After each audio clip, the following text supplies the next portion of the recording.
State. The game, the last Saturday in November. The game, the Big Ten East is on the line. The game, a spot in the college football playoff is in the balance. The game, the greatest rivalry in all of sports.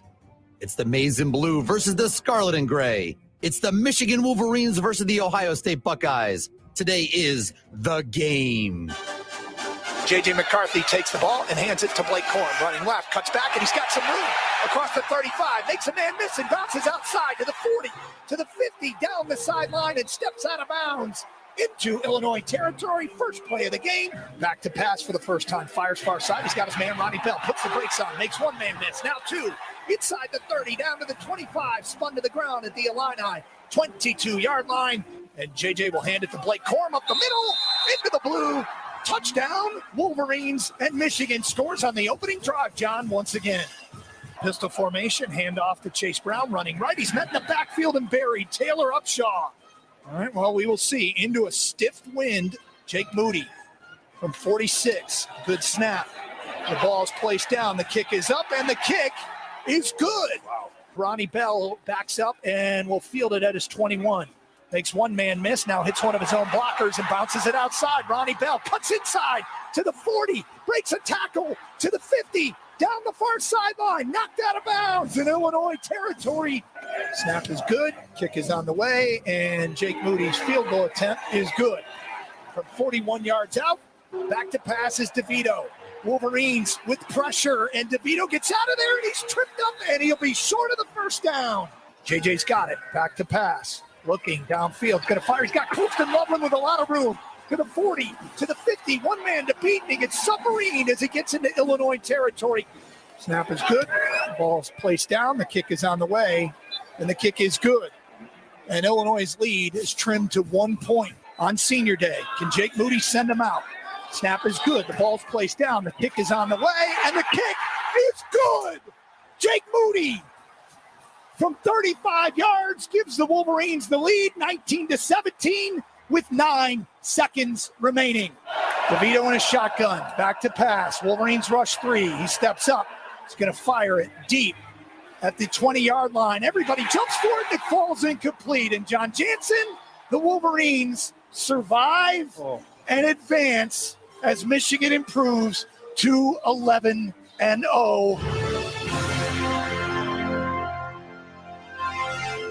Live from the Tickets Ann Arbor studios in the heart of Wolverine country, this is the KeyBank Countdown to Kickoff with Ira Weintraub, Sam Webb, and Steve Clarke. Today, it's the game. Michigan versus Ohio State. Kickoffs at noon at Ohio Stadium. But first, get ready for the game with the KeyBank Countdown to Kickoff. Brought to you by KeyBank. Fueled by Bud Light. Driven by Brighton Ford and presented by Wolverine Rental on your choice for Michigan sports. Sports Talk 1050 WTKA. The Ticket. Now here's your host, Ira Weintraub.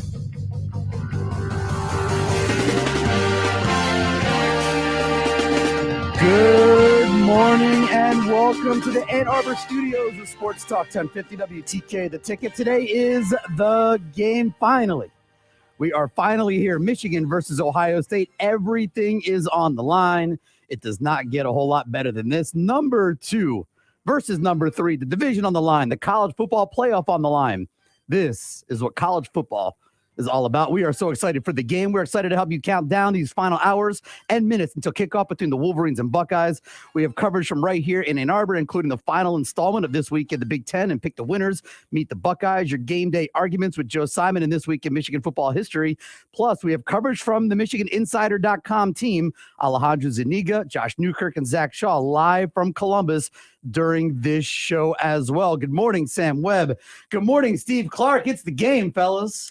It sure is. This is what you wait for. It's hard sleep last night. Fired up, ready to go. Feel ready. If we feel ready, you know the team feels ready down in Columbus. And I think there are a lot of people, a lot of pundits listening to some of the national radio members who seem to be shortchanging Michigan's chances based on injury. We'll have updates on that throughout the morning, Steve. But even if the Wolverines are limited, at the most key positions, with the best players. I still think they have enough. They have enough defensively and certainly enough on the offensive side at the quarterback position to be able to bridge that gap. I like how the Wolverines are looking going into this game. Sam, without a doubt, anyone who has been listening to us and following Michigan football are looking this like this is the Blake Corum game. Will he play? How well can he play? And a Wolverines fan's outlook really on Michigan winning, it rests on Blake's ability to do the things that make him the best running back in the country. So, of course, there's some nervous trepidation in that. But Michigan has a style of play that seems to be, I wouldn't want to call it Ohio State kryptonite. That's something you can say after you've won a couple in a row. All right.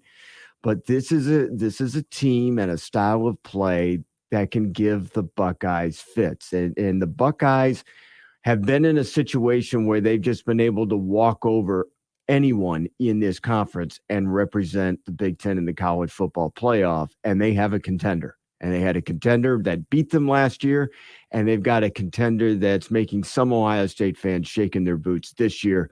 Let's make this 2 in a row.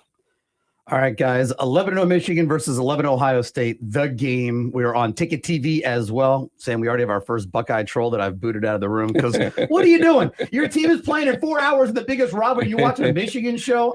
I'm just saying. I don't know. Maybe they don't have a show this early, but we've had Buckeyes lurking all week long, talking and you could tell they were really in their feelings about last season. After 18 of the last 20, whatever the stat is, they get manhandled, beat down, destroyed. It was bad. It was embarrassing the way they were emasculated on national television last year. I get it.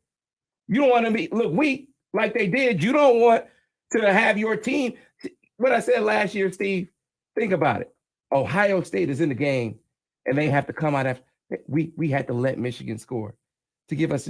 They assisted Michigan in beating their ass. You assisted in your own ass whooping Ohio State. Now, that is embarrassing. I get it. But this is still a team that, if it's me, I'm saying scoreboard for the last, 20 years.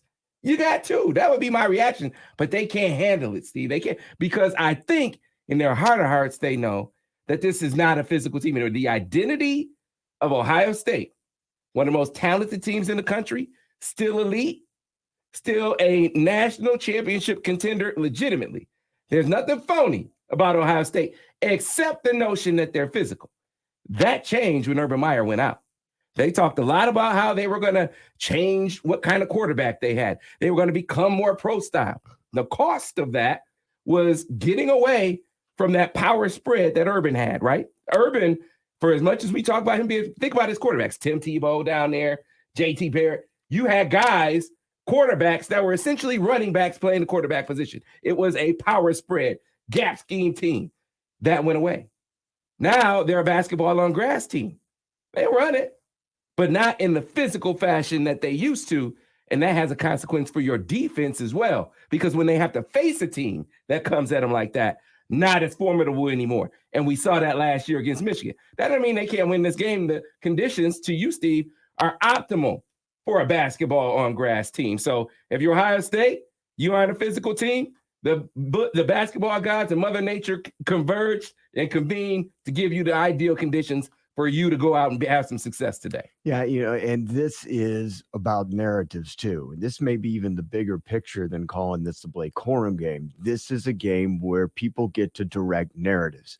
Michigan wins this game. We've already talked about what it's going to be like, and that opinion becomes reality. If Ohio State wins this game, well, the rest of the nation and them control the narrative that says last year was a fluke. It was a blip.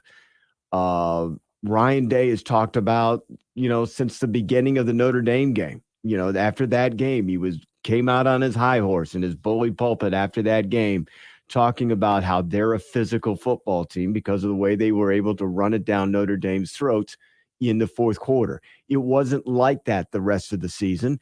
But you could imagine through Ryan Day in that moment after that first game that's what he thought was going to happen with Ohio State football. They would be able to run power and roughshod over everybody, and they haven't been able to do that, especially when you see Northwestern, the worst team in the Big Ten, out-muscle the guys on the line of scrimmage wearing the scarlet and gray. All right? So they get into that situation, and now they've got to rewrite the books again, and they need to do it against Michigan if they want to make any of that come true. All right, guys, to get to this game, of course, Ohio State won their games 11-0. Michigan got to 11-0, including their last win, Steve, a 19-17, what turned out to be a nail-biter. Let's get to your report card for Michigan's 19-17 win over the Illini. Well, the Wolverines faced the best defense all season, and yes, I include Iowa in that group. Illinois, just one of two schools that had the Beneric semifinalists. One was up front, the other was in the secondary. Each made their presence felt. Blake Corum had over 100 yards and a touchdown before half, and Michigan looked like they were on their way to a 14-3 lead before he got hurt and the team lost possession of the ball. And then Michigan struggled to run the ball thereafter with Donovan Edwards not playing as well. His passing game was certainly hit and miss. On the good side, they made enough plays on 3rd and long to get into field goal range. But once inside field goal range, that playmaking stopped, forced Jake Moody to attempt field goals. So praise for the Michigan passing game and making plays to get into Moody's range, but a knock on not finishing the drives for 6. Now, we haven't talked about it, but I'm sure the high winds made it more difficult. But I'm going to split this down in the middle and give them a C+ for their efforts on offense. Defense, perhaps forgotten about in the Michigan comeback, was the ability to hold Illinois down offensively and allow the Wolverines those opportunities to come from behind in the fourth quarter. After giving up a 37-yard touchdown run to Chase Brown, Illinois had 3 remaining drives. Let me tell you about them. The first saw Illinois go 3 and out. The second ended on downs when R.J. Moten tackled cornerback Tommy DeVito short of the first down marker. And the last Illinois drive was also a 3 and out. If Illinois were to get a couple of first downs, Michigan wouldn't have had the opportunity to come from behind and win that game. So Michigan wasn't nearly as strong in their run game, with Brown getting 140 yards and a long TD run, but the secondary fared better. But for one big play in the second half was averted when Miles Scott dropped a ball. To me, this defense gets a B. And special teams, they got an F a couple of weeks ago. I'm a hard grader, but between Moody being money and Ronnie Bell's long punt return to set up a Michigan scoring drive in the fourth quarter, they get an A from me today. Yeah, no question. You get an A for the special teams. Jake Money Moody winning the game there down at the end. Sam, the Wolverines with that win get to 11-0. Yeah, it was a much hairier proposition than many of us, myself included, anticipated. First of all, clutch performance by the defense. Jake Moody doesn't even have a chance to be the hero if in the fourth quarter they don't completely turn things around. They had adversity of their own to face. Mike Morris goes down in the game prior and wasn't available for this game, although I think he was trying to run on the field. Ira and I were talking about he had his helmet on. He was on the field. Mike was trying to get in the game. I'm convinced last week. I really thought he had played that snap. Right? And It so, looked like it. chomping at the bit. But he was out of that game. They had given up 2 touchdowns in the second half of that game. First touchdowns they had given up in like 5 weeks. And then at that point that your offense cannot they cannot get it going. They have to completely shift in focus, because Illinois, people, defensively, Illinois is for real. Illinois is legit. Ryan Walters, their defensive coordinator, one of the best in the country. I am convinced that defense had Michigan a little confused, had the quarterback a little confused with their intricacies on defense. And when you consider when Blake Corum goes down last week, Steve, and Michigan, they continue to want to run it. They want to stick with their identity. And at that point, Illinois gets even more belligerent. They were already blowing up Michigan's run game to off blockers to a certain extent. Blake Corum was making it right, making 2, 3, 4 guys miss. But every guy's not Blake Corum, so they were able to shut Michigan down in the second half, Steve Clarke. So that was a legit defense that they were facing last week. That is not you don't poo-poo that victory. They just barely got by Illinois. I think that's saying something when you talk about that defense. Yeah, and they were a good defense against an undermanned Michigan running game that predicates their offense on the running game. Again, that's why I said, Michigan was on their way to making it 14-3 at half. And, they punted a couple of times in the first half, but I think you could have projected out, Blake Corum before halftime was over 100 yards, already had a score, looked like they were going for score number 2. I think it's quite feasible to say that Michigan was on their way to scoring in the 30s, and we wouldn't be saying the same thing about Illinois' defense to the degree of what we're talking about. I'm not gonna like diminish Illinois' performance in that way, that's saying that they're not any good. But Michigan's running game was still, I think, going to be good enough to get into the 30s. So let me, and I agree that they would have kept going, but that speaks to how special Blake is. Here's why their defensive plan was so good. Because unlike any opponent before them, they had done a great job of blowing up Michigan's blocking structure. Most teams, you see Michigan getting to the second level, knocking out linebackers, knocking out safeties. Michigan wasn't able to do that as often against Illinois. Illinois did a great job of mashing Michigan's tight ends, of blowing up the vertical seams. They could not get to the second level. Load in the box is supposed to work, right? Especially when you're capable of doing that. And they, unlike most other teams, they're able to keep the box loaded continuously because they operate. Their base is a one high shell. Everything they do, even in cover 2, for them looks like man. So they have guys, 8-9 guys, consistently in the box. It is a tough proposition to run on that. And especially when you got big physical defensive linemen up front too, which Illinois has. But here's the problem. Loaded boxes just don't matter against Blake Corum like that. So he would make one guy miss, he'd run through the second guy, and now he's to the third level of the defense. And so the strategy was good, but Michigan could just keep handing it. So you talk about their running game, and I know they go hand in hand, but Blake Corum makes you right, even when it looks wrong, even when the opposition has a great plan and a great scheme.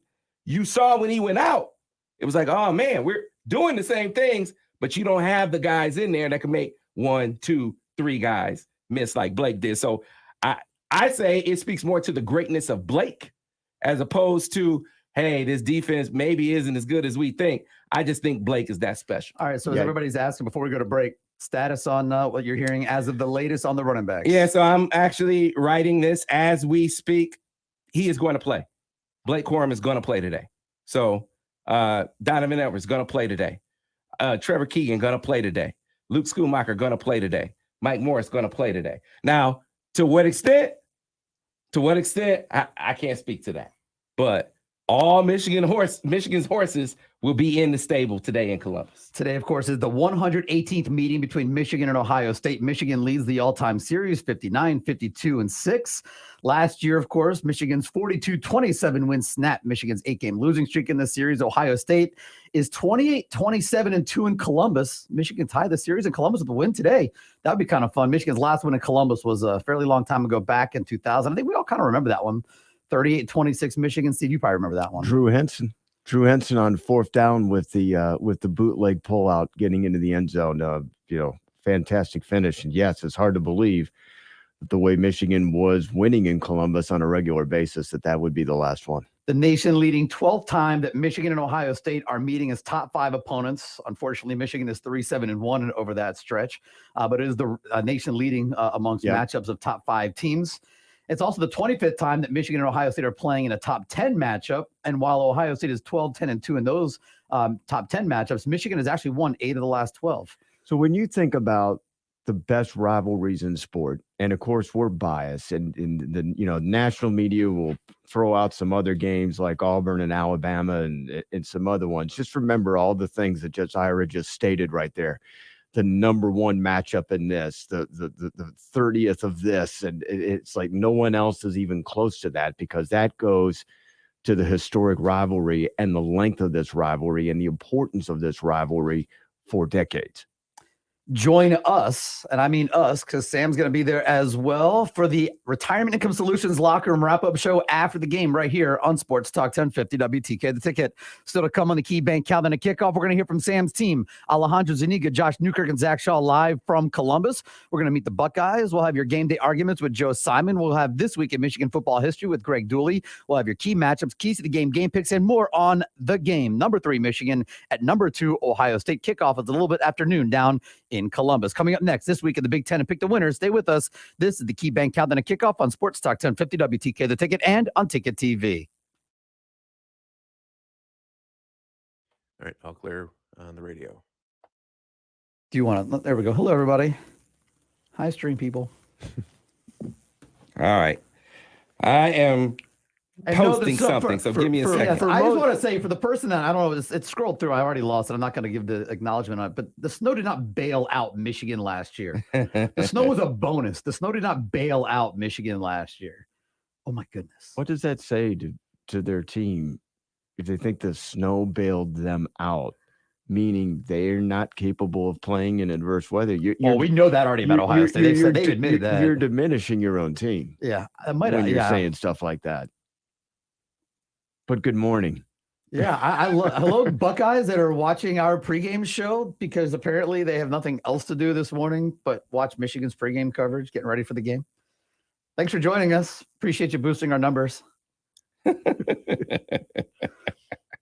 So since we aren't on the air, see, they misconstrued a lot. They interrupted my workflow. So let me make this very clear. When I talked about Illinois' defense, saying Ohio State doesn't have the physicality.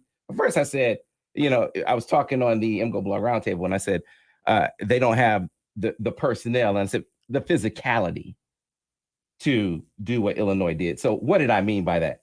I corrected it, talking about the physicality, the two-gap defensive lineman is the big physical defensive lineman to do what Illinois did in the run game up front. That is not Ohio State style. But of course, nuance is lost on idiots, right? And the lead idiot is Zach Smith. The former Ohio State coach. That was Zach Smith in the video? Yeah, that was Zach Smith in the video. So let me tell you, a guy who knows jack about football, right? That's why he's not, one of the reasons why he's not coaching anymore. See, me, I don't pretend to know what I don't know. I get actual coaches to come on and do my thing. Zach Smith should do that. But here's the thing. You don't need to know anything Zach Smith has to say. If Zach Smith is talking about dildos and PPOs, maybe I'll listen to him. Other than that, no reason to listen to Zach Smith. He doesn't know stuff else. Doesn't know anything else except dildos and PPOs. Getting sex toys delivered to him at work. What was he doing? Well, you could do that at work. What exactly were you doing? Right? So all I'm saying is pay attention. Don't follow a clown show. Don't follow a guy who can't even work in his profession. He's doing what we do. He's an armchair quarterback now. Why can't he coach? If he's such a good coach, why can't he coach? Because he only got a job because of his, was it uncle, grandfather? Because he only has knowledge about dildos and PPOs. That's why. And he got a name. He was Earl Bruce's whatever. That's what I'm saying. That's what I'm saying. He's kind of like Brian I'm sorry, Ferentz. Steve. I didn't mean to. Sam, he's also a poor man's Brian Ferentz. Right. I mean, nepotism got him the job. Nepotism all the way up the ladder, right? I'm just saying, I actually know some people who worked with him who kind of gave me the low. So I'm just saying, hey man, if you want to do it, I'm game. Let's go. We can do it all day long, however you want to go. So let's get it back on the game. Just thought I'd have a little bit of clarification for people who didn't listen, who are taking a quote and trying to distort it. I said, hey man, they don't have the personnel, the physicality to do what Illinois did. And I stand by that. That's not their game. They are not a two-gap defensive team, right? And they don't have the big, burly, physical defensive lineman up front. That doesn't mean that they don't have great talent. One of the most talented teams in the country. They were more talented than Michigan last year. Doesn't mean that that'll win them the game. It didn't win them the game last year. We'll see what happens this year. Now, I thought you were talking about the quote that's on the door, Sam. Oh, what? That they assisted Michigan in whipping their own ass? Absolutely. Absolutely they did. That's when it's really mercy. That's when you mercy the opponent. when you do that. It's so bad that you step to the table and say, just go ahead. I can't stop you. Go ahead so we can end this behind whooping a little quicker. That was Ohio State last year. Let's get back on task. Get back on point. I'm sorry. Didn't mean to cheat my people over at TMI. I'm trying to put out this injury report, and the Zach Smith stuff came up. So anyway, this dude, I'm surprised he's off parole. How do you get up? How are you even able to post right now? I mean, this you would think with all of the risque things that he was doing over in the Woody Hayes Center that he would be banned from internet privileges at this point, right? I mean, unless it's Excalibur VOD or Vivid Video, maybe he could do that. But football talk? I'm sorry, Miz. We aren't on the air, are we? No, we're back on in about 15 seconds, though. So we're gonna transition back a little bit. Stand by, going back on the radio.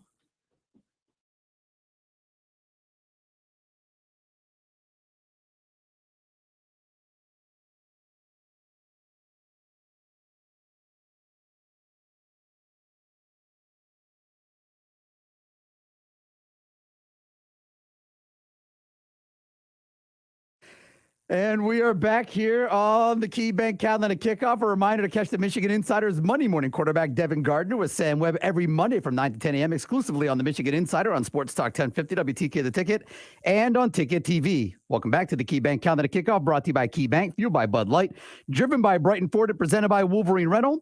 And guys, it is time for This Week in the Big Ten. And let me tell you, Steve Clarke, your record is 55-30. Sam Webb, your record is 55-30. That should be against the spread. And there's mostly straight up picks in there. There are a couple of the only spread picks really were for Michigan games. I think maybe one Ohio State, like 70-point spread in there earlier in the year. But guys, let's pick a whole bunch of games. We've got a whole slew of games to get to in the Big Ten. But before we can get to This Week in the Big Ten, well, it is a part of This Week in the Big Ten. We have to start with Sam. It's 8:26 in the morning. Can we get people drinking?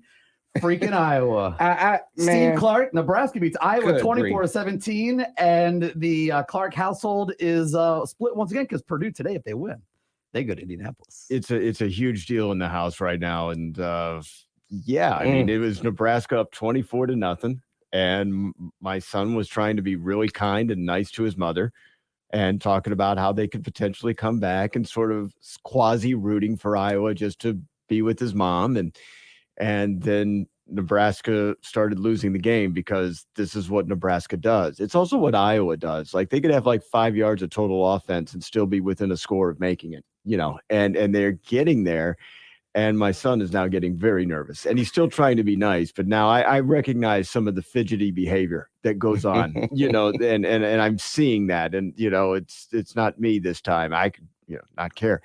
And, gets down to the game, and when it was all said and done and Nebraska gets that interception to win the game, he leaps from his chair, goes down to one knee, does a big fist pump, realizes what he's about to do, and instead of saying yes, which is what we expected, he looks at his mom, changes face.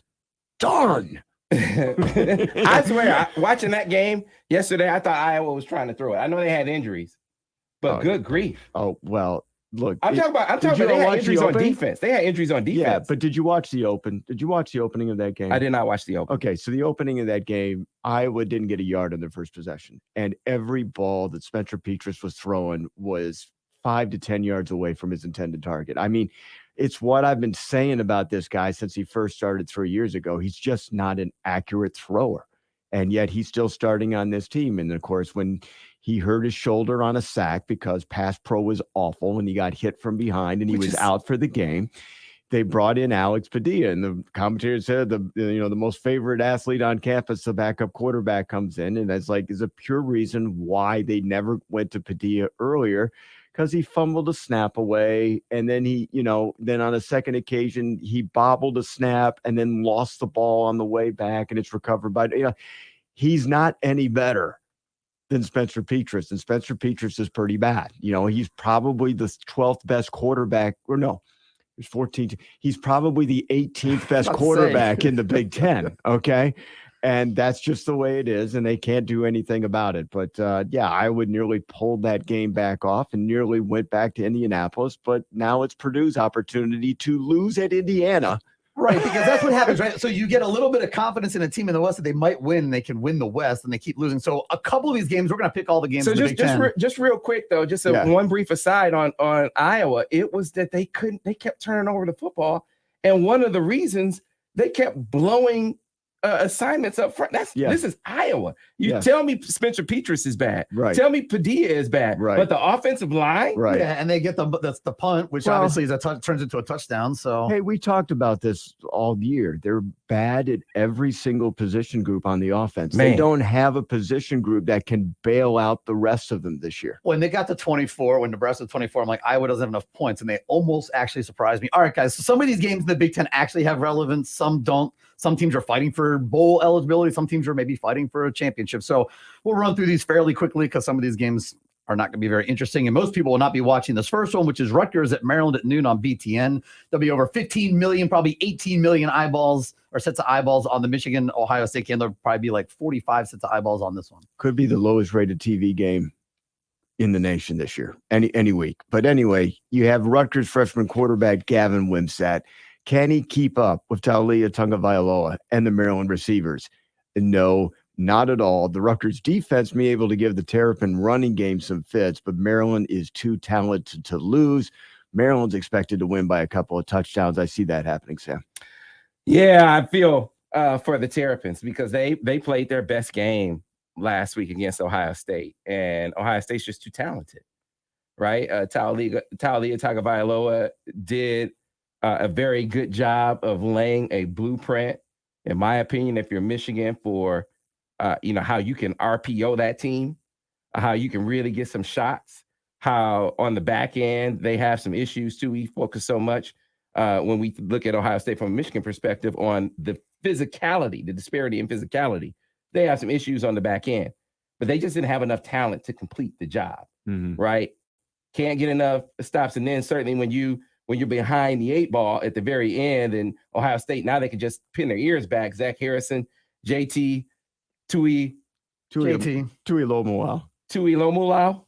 That guy, JT. Yes. When they could just pin their ears back and get after the quarterback, it's problematic. It was problematic for Maryland, but Rutgers doesn't have that today. They certainly don't have enough offense to keep up. I got Maryland winning this game. All right, guys, the game that in the moment anyway could be for the Big Ten West, Purdue at Indiana.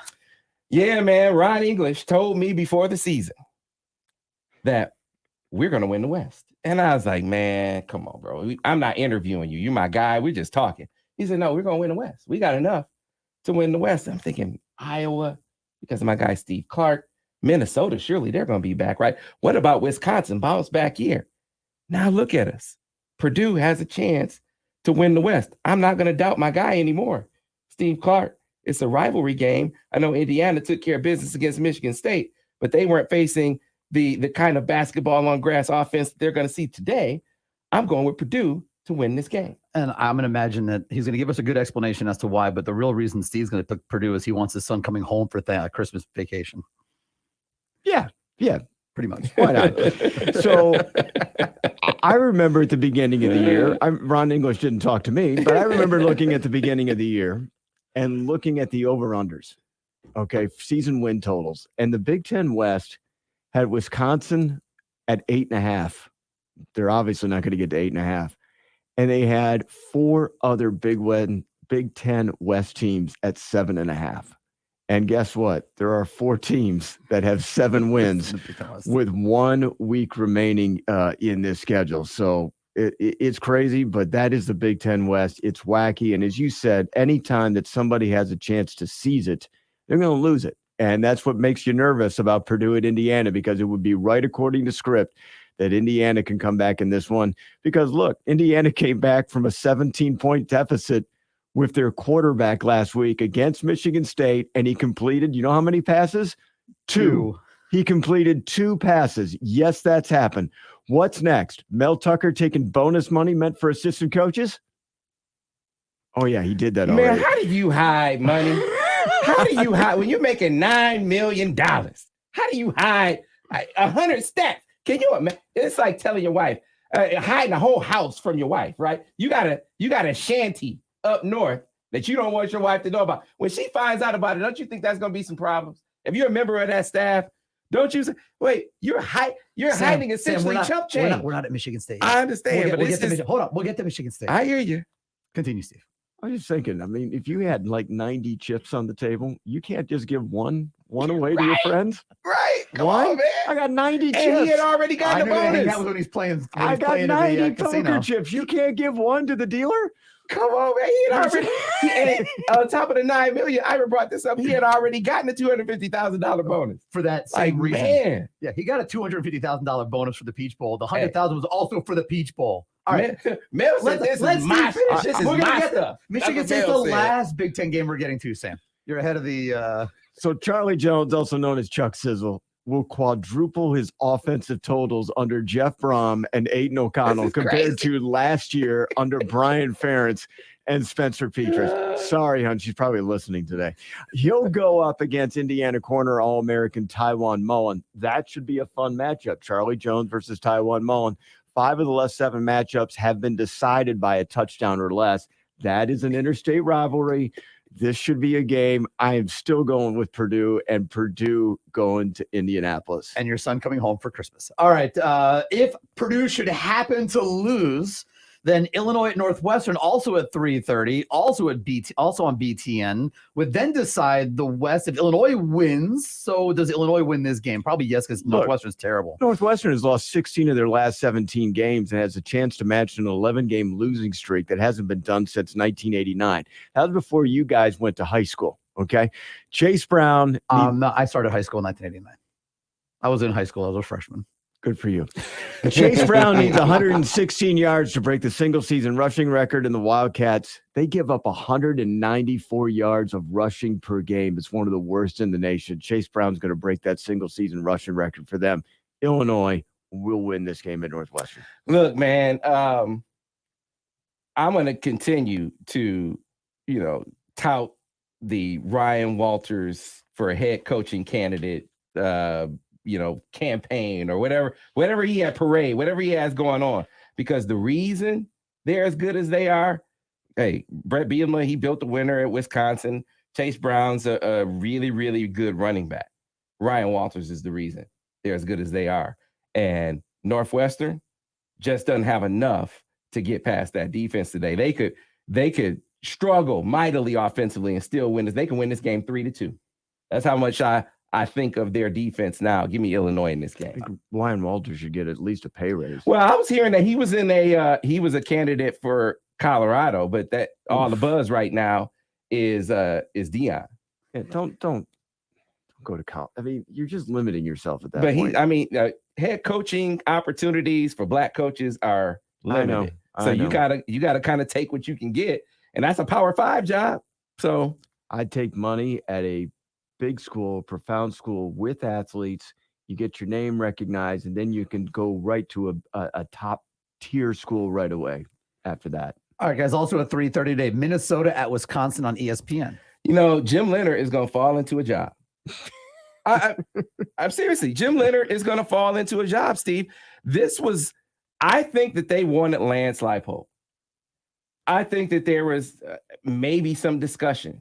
Lance Leipold just signed an extension with Kansas. And I think that clears the deck for Jim Leonard to go ahead and get the job at Wisconsin. Is that enough to boost them up, to give them some life, to go ahead and what's the trophy in this game, Steve?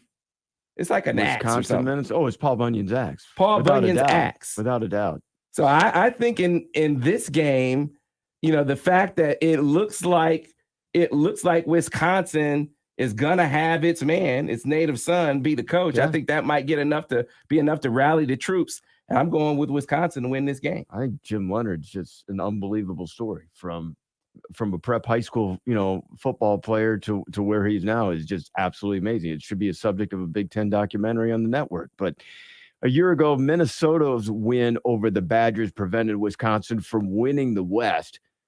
Mohamed Ibrahim, like Chase Brown, he can set the single-season rushing record for his school if he gets 103 yards. His task will be harder because of Wisconsin is good at stopping the run. And as you mentioned, the recent news that Jim Landry will be named the head coach. This won't be an easy game for the Badgers, though. Their run game, Wisconsin's, by the way, is a bit battered. Wisconsin's defense isn't as great as you would expect. And you have Graham Mertz at quarterback.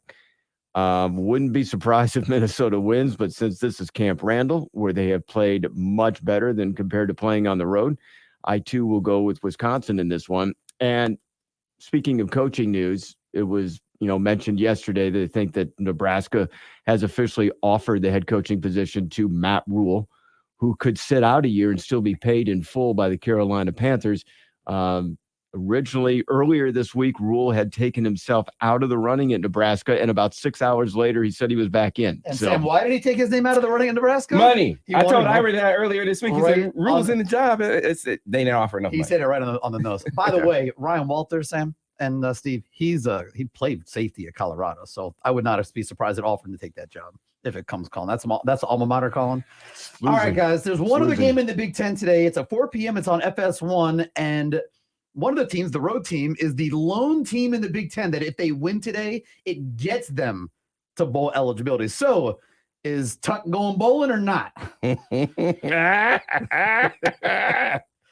Tuck is going to the bank no matter what. But he's getting no bonus to keep this year if he doesn't go bowling. I'll tell you what, Michigan State's assistant coaches and their players are too busy this week making sure their checks and NIL payments are clearing their bank accounts. That's what they're focused on. They want to make sure that the money is actually making it to them instead of diverted to the head coach. They're not focused on Penn State. The good news for Michigan State is the Penn State football, which has been dominant over the last few weeks, have been doing it without Joey Porter Jr., who is suffering from appendicitis and may not play in this game. And receiver Parker Washington is out for the year, and their best offensive lineman, Olu Fashanu, also could be out for this game. But yeah, the Spartans can kind of get into this bowl situation even with a 5-7 record through their academic progress report. But let's just say they're not on the top of that list. One Spartan analyst has got the odds 1-4 of Michigan State making postseason, and depending on who you are, you may want the Spartans to be sitting out in postseason and not get those 15 practices, or you may want to see them forced to play in the Quick Lane Bowl at Ford Field and have that dubious distinction. I don't know where you guys are on that pentameter of what you want to see the Spartans look like. To be honest, but I'd rather not get the practice. But at the same time, if they're the first ones to play in the Quick Lane Bowl, we'll get options to give away tickets for that game. And if Michigan State's in it, I totally will give away tickets for that game. I am going with Penn State, Sam. Yeah, I'm going with Penn State as well. How do you hide money from your coaches? I mean, and not just your coaches, your staffers. What's the first rule in a place of employment? You never share your financials with anybody else. I mean, but damn, it's $100,000. You have $9 million. You can't share $1. Wait, Sam, how hard is it for anybody to get a copy of this contract? You can't. You want to know why they couldn't get a copy of the contract? You can't share $1. But hey, Mel didn't want the assistants to know that they had a chance to get more money. Maybe we shouldn't be so critical, because maybe Mel knows something that we don't. Maybe Mel knows that there are only two people responsible for last year's success. Kenneth Walker III, who maybe he sent the cut to, we don't know, right? Maybe he did. And me. Y'all just showed up. That's essentially, you just showed up to work. You just punched the clock. You didn't have anything to do with our success this year. He might be right. And he looked up and said, these dudes can't coach. These dudes, just run some drills. I collect the check. That's what happened, right? So what else are we to assume? What I told you, Sam, yesterday. Yesterday I said maybe he didn't keep the $100,000. Maybe he re-gifted that $100,000 to Kenneth Walker, who actually is the guy who earned the $100,000. Maybe, but I do know at the Spartan Christmas party this year, all the assistant coaches are looking at Mel and saying, "You're buying." You're buying. It's not just the assistant coaches. I mean. Analysts, any staff choked up. I was getting choked up. In a grand scheme of things, I mean, you split $100,000 20 ways. Yep. Probably doesn't mean as much to the assistant coaches as it does to the staffers, like an analyst and the GAs. They're looking up like, man, we can't get $1. We can't get $1, man. You know what? If you're Michigan State, you just blame it on the tunnel. True. Just blame it on the tunnel. True. Financial problems in Michigan State tunnel. By the way, the tunnel was not named in the lawsuit. I did not see the tunnel named. Good. So the tunnel was not accused of anything. Mel said you get paid for the work you do. I did all the work. And Kenneth Walker III did all the work. Y'all just came along for the ride. That's what we are to. And maybe he's right. Listen after the game for the defensive play of the game, brought to you by the Reed Law Group on the Locker Room Wrap-Up Show right here on Sports Talk 1050 WTK. The ticket still to come on the KeyBank Countdown to Kickoff. Alejandro Zuniga, Josh Newkirk, and Zach Shaw, all live from Columbus. We'll meet the Buckeyes. We'll have your game day arguments with Joe Simon. We'll have This Week in Michigan Football History with Greg Dooley. We'll have key matchups, keys to the game, game picks, and more on the game. Number 3, Michigan at number 2, Ohio State. Coming up next, pick the winners college football playoff edition. A couple of games that we have to discuss. We'll get to that next here on the KeyBank Countdown to Kickoff on Sports Talk 1050 WTK The Ticket and on Ticket TV. Get through later. Clear on the radio. All righty. Jay. I'm trying to multitask here. I got some work going on at the same time. This is for people who don't know. Sam is the hardest working guy around during breaks. In the studio, he's actually working. I am. You can't hear the great stories that Ira and I are talking with each other because Sam's got to concentrate. Only for a couple seconds. Dooley wants you to drop some sort of a scoop during the break, some sort of an inside scoop. Man, I already told him everyone was playing. Somebody suggested if there's any more issues at running back, Mozzie should play running back. All right, man. He'd fall forward. Give the young fella more. I said during the show, we'll get into this discussion here during the show. This is going to say a lot, especially if Blake is limited and Donovan is limited. They're both going to go, don't know how much, right? Let's say they get into the game and they're limited. How do you balance the box?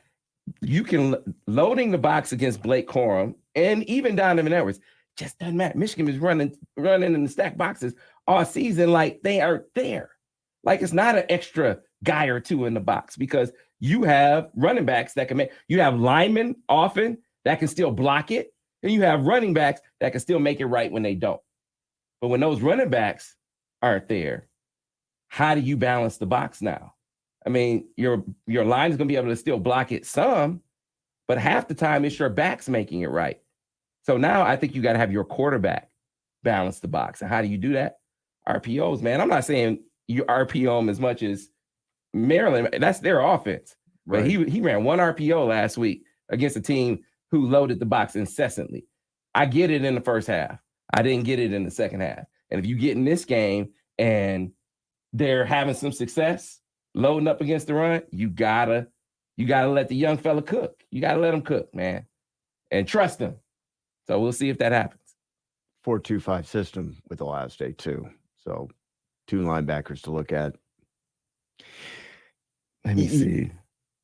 Okay, sorry about that. I'm working at the same time, people. I apologize. I'll be able to engage in the breaks here shortly. People always talk about me being one of the hardest people here. Sam is usually here longer after I leave. That tells you something. Like I leave at like 7, 8 o'clock at night, and I still see that light in his office. Sam is under the impression that there are like 28 hours in a day. Wait, there aren't? Hey, man. One of those things, my brothers. One of those things. You sleep in December, and That then is right. and then you sleep in May. That is right. I woke up today like it was the morning show. So I don't know how everybody else that's on the stream or in the studios, how you all slept last night, but sleep was at a premium. I had enough drinks to sleep very well last night. There, you induced sleep. That was smart. Yeah, it was. It's like what you do to a child before you put him on a plane. I'm like, I'm going back. I'm kidding. I'm kidding. I didn't mean that. Yeah, I was like, yeah, I'll just go back downstairs and watch some football. And it turns out, nothing helped. Try to go to sleep. And I saw like almost every hour, like the first number on the hour, I saw almost all of them. Even when I went to fell asleep, woke back up. Yeah, there's a lot of good games. Anthony, you are like the most hype guy. There's no way. Of course, Anthony's not going to sleep. Hype's going to keep Anthony up most of the time. I strive to get Anthony's enthusiasm each and every day. Every day. Every day. Every day. when was the last time we've heard from Ant? He called up. He just messaged you. He calls Oh, me he after did? But he just I'm messaged sorry. I me, haven't. I'm sorry. I can't look at the screen he's right now. He's on the screen. He said he did not sleep. We're not getting all of them on the screen. We apologize to Yeah, I have everybody else. one Not more. everybody sees all of the messages. One more thing to throw up, and then not throw up, but put up on the site. I'll be good to go. I mean, you About can 1 minute till we're back on the regurgitate radio. Stuff. It's all good. We get it. You regurgitate info. That is true. How many Ohio State fans will throw up if Michigan wins this game? Oh my God. Ryan Day will legitimately be on the hot seat For going 11-1. for going 11-1, man. I mean, in back-to-back years. In the grand scheme of things, I actually don't think that that's fair. But what does fair have to do with it down at Ohio State? You better beat Michigan. No, it doesn't. But that's why this game has so many things at stake.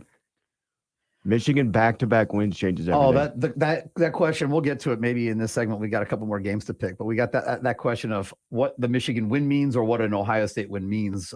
Obviously, at least for the course of the next year, is very significant, but if not longer. All right, guys, coming back from break. Stand by. Yep, I got it on my screen there, Miz. I am. I know. About 10 seconds. I'm not used to that. I know. I know. I'm paying attention. I'm watching. Stand by, everybody.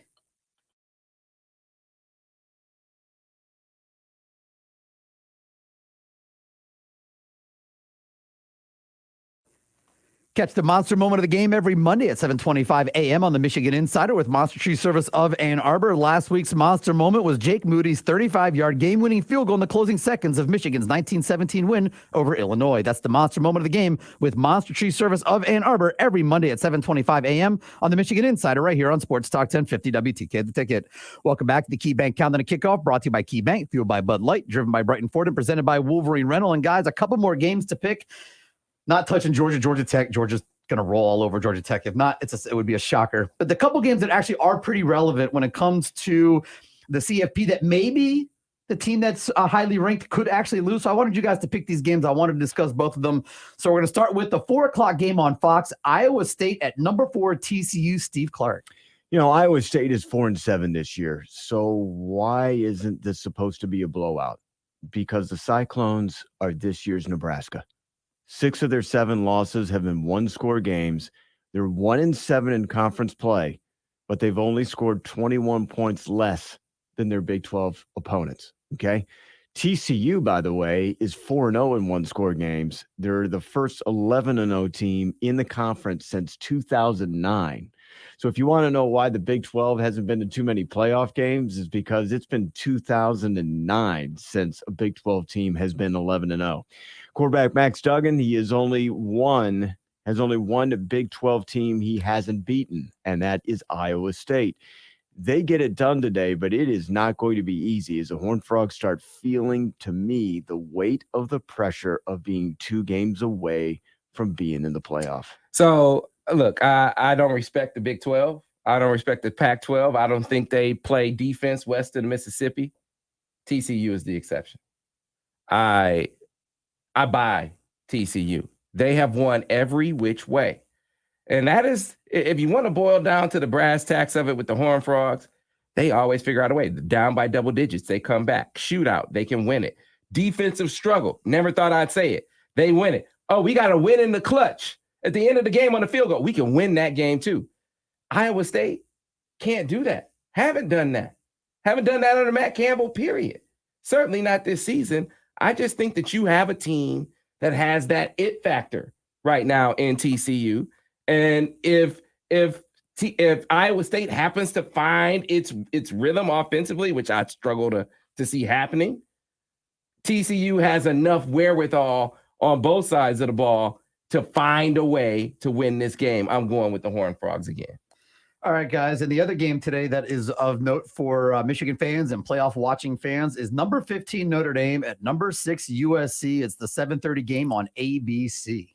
I wish Notre Dame was as good as people were saying they were going to be heading into the season. Don't get fooled by what they did to Clemson. Clemson, remember, heading into that game, was talking about benching their quarterback, DJ Uliagalele. That guy, right? And so they go and they blow out Clemson, and all of a sudden people forget that this team lost to Marshall, that this team lost to Stanford, this Notre Dame. And meanwhile, you're going out to USC, and what did Caleb Williams throw for 6,000 yards last week? I mean, the guy, again, they play no defense in the Pac-12, but they can light it up offensively. Weapons, all over the place. Jordan Addison, probably the top receiver in the country. He has too many weapons for Notre Dame to stay in this game. As much as I would like to say Notre Dame, because it would help the loser, whoever loses this game. I want to see two Big Ten teams. I want to see two Big Ten teams, in the playoff. Not going to happen if SC wins out, and I think SC is going to win this game today. Yeah, the Irish running game versus the Trojans passing game. That's what it comes down to. Can a team that plays defense be able to stop USC, who's fantastic in offense? And those are the matchups and challenges into this, for the loser of Michigan and Ohio State. They'll be rooting for Notre Dame here, big time. But for the Irish to win, their improving pass defense will have to play even better and shock the Trojans' confidence as a team and play as a team that emphasizes defense. Caleb Williams has thrown for 33 touchdowns and just 3 interceptions.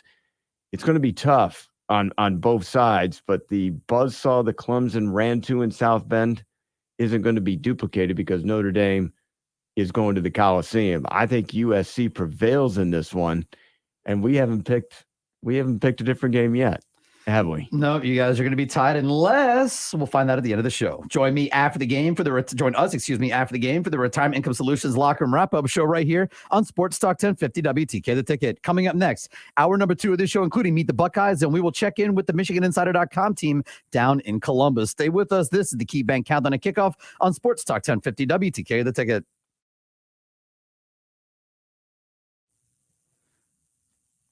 They're on the radio. All righty. Business question for you, Sam. You send the link to your 3 guys, the current link. I will send the current link to the guys. All right, Thanks, Mark. All right, I'm about to step in now.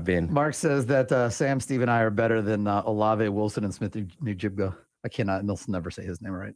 Njigba. Yeah. That's actually one I can get. It's actually I know it's very phonetic. It doesn't mean I can get it. It's very phonetic. You just don't look at it. Just say Njigba. Just don't look at it. That's how I get Giannis's name right, by not looking at it. Giannis Antetokounmpo. Right. It took me 5 years to say that. That's the one I can't do. Right. Don't look at it. Same thing. Took me 5 years to get that one right. I still remember Perry. You could have got Michigan Antetokounmpo. The other one, but yeah. Yeah, the other one. This is like our weakness in certain people's pronunciation of names is like certain football styles. Yeah, but if you think about it, we all kind of pick each other up because names you might stumble on, one of us gets, and vice versa. But if you think that I've got every one of them down, it's not true. And it's like if I had to face, my opponent, which is pronouncing Giannis's name, I'm like, oh, Steve just got upset because there's only one person I know that gets all these names right, and his name is Carl Grapentine. Oh, absolutely. Carl gets them all right. The voice. Did you not? The voice of the stadium. Game? The voice of the stadium. We were there at the stadium for the Hawaii game. For those of you that braved the late night, Carl got them all. Yeah, Carl's a pro, and he's the best at it. Those names, no one stumbles through a name worse than me, and no one gets a name better than on a PA, I should say, than Carl. A lot of work. Yeah, that Hawaii game was. Yes, sir. See, this is Sam getting his news in the moment. Live on the there you go. There he goes. Look at the research. Look at it. Look at his eyes. This is business. Sam is learning. Okay. He's getting some information out. Business in action. This is okay. Yep, that was a tip. I'm sending you guys the link as we speak, here. Okay. For birdie. Working with the MichiganInsider.com team as they get ready to go inside Columbus, Ohio Stadium. Doors of the stadium for the press box will be opening in minutes. Appreciate you. Looks like a 50-footer, right, Niz? It looks like it may be tailing to the left a little bit. Looks like there's a little bit of a slope to the left, but knowing Sam Webb, he knows that he can, if need be, he can compensate it to work with the wind if need be. We can see it happening. How does Sam know how to read the green in the press box? That's the question. I don't know. All right, hold on. So now I'm sending the guys are parking in Columbus. That's your update. That's your update, everybody. That's the big breaking news. They're parking. Was that Zach that called you and said, we're just parking now? Hold on. We will not name the person on his team that made that phone call. I did happen to see the caller ID, but I will not name the person that called in. But they're parking. They will be in the press box Sam shortly. requires up-to-the-minute information. We are parking. I thought it was going to be a little bit deeper than that. You thought the update was deeper than... Oh, I thought the we update parked? is just like, It's still 3 hours to kick. There's not a whole lot of action on the field yet. The press box is just opening up right now. The buses don't arrive until 2 hours before. Exactly. So the buses aren't there. And so there's no action. There's really nothing to report unless you're in the lobby of the hotel and happen to see something, which I can't imagine you're going to see anything there either. Just hope the water was running and Have not heard any stories. I'm pretty confident there were any hotel issues that we would have seen it on social media. Back in the 70s, that was a thing. Oh, we got into that at a few times with Bakes in particular. So Bakes did a speaking event about his new book, the 72 Summit Series. And we're talking, and in the book, it talks about how in Moscow, they've got, machine guns surrounding the rink and like all kinds of, dubious things happening. So I made this analogy about going to Columbus. The dog sniffing the bags and the water in the hotel. And he looked at me and he goes, that's a great analogy. All right. Now I'm finally able to jump in the stream and see what the people are talking about. I won't scroll up and bring up someone apparently talking about your eyebrow game, I guess. My eyebrow game. I don't know. Apparently people care about your eyebrow game, or someone did. I don't have an eyebrow game. I mean, hey, listen. I don't have an eyebrow game. It's just... I think I did at one point. I think my barber back in the day parted my eyebrow. I don't know why he did that. He said it would go like with the part in the hair. That was like 30 years ago. What? Yeah, man, he did. His name was Too Short. Too Short was outstanding. How tall was Too Short? Too Short was short, but Too Short could cut. I only say that because Tiny used to be the security guard for PGA Tour events, and Tiny was like 450. One Tiny. It's either irony or truth. Exactly. All right, legal ID's firing right now. All right, so we're about to hit the open, which will Man, not there were a play lot of on the, Buckeyes you had to stream, kick but out of we will- here, huh? Yeah, there have been a fair amount of Buckeyes that have they have nothing better to do. Seriously. Crazy. It's the morning of the game. Don't you guys got game day and like big noon kickoff to pay attention to? Yeah, apparently? well, game day is starting now, I guess, and Big Noon Kickoff starts. That's their show because they got their. Is this my orders. favorite week or is it MSU? Ah, man. So it really depends. It goes year to year. It's who can I get to the most? Like, I don't know that I bothered Michigan State fans as much this year because they kind of knew they sucked this year. They kind of expected that outcome. So I feel like I'm bothering Ohio State people more this year than normal, right? So I'd say this year, Ohio State kind of fluctuates given the year, though. Well, I would say the better the year, the more it's Ohio State. Or the worse year Michigan State is having, the more it's Ohio State. Right. I think both those things correlate. Let's just face it. Ohio State's the number one team. It's the number one rival, and Michigan State's number two, and it's a distant second. Because what does it say on there? Is that better? Is that better, Sam? Let me here you go. That Did I even things up just a little bit for you? It has been 1,092 days That's right. since the last time since Ohio State has been Michigan. And on the a question football field. is, will it get to 1,093? Because if it gets to 1,093, it's going to get to over 1,400, and that would be awesome. But we'll find out this afternoon. Marinate me in that butter. I'm all about that. Yeah, exactly. It's a Exactly. visual Thomas. I did not need. I mean, you didn't have to, but you went there. But I also went there as well too. It's early. I'm sorry. Steve, we're going to be meeting the Buckeyes in a moment. We're going to get Okay. into a real football conversation here. Well, we'll Also, try. Sam, Relatively speaking. Joseph brings up a good point here. Too Short was a rapper. Yeah, Too Short was a rapper. He also was a barber. In He where? also was a barber in Flint, Michigan. Flintown. That is right. He did some great art in my head. I hate to admit all the artwork that he did, but I could tell most of it. He did, one time he did a Tasmanian Devil. One time he did a San Jose Shark. I didn't even like the San Jose Sharks, but he did a San Jose Shark. He did a winged wheel. Notre Dame. Man, I said I didn't want to tell. See, you're not supposed to. But we're about to open the show and talk about Ohio State. He so was it's an okay. artist. He was an artist, and he said, "Let me do this."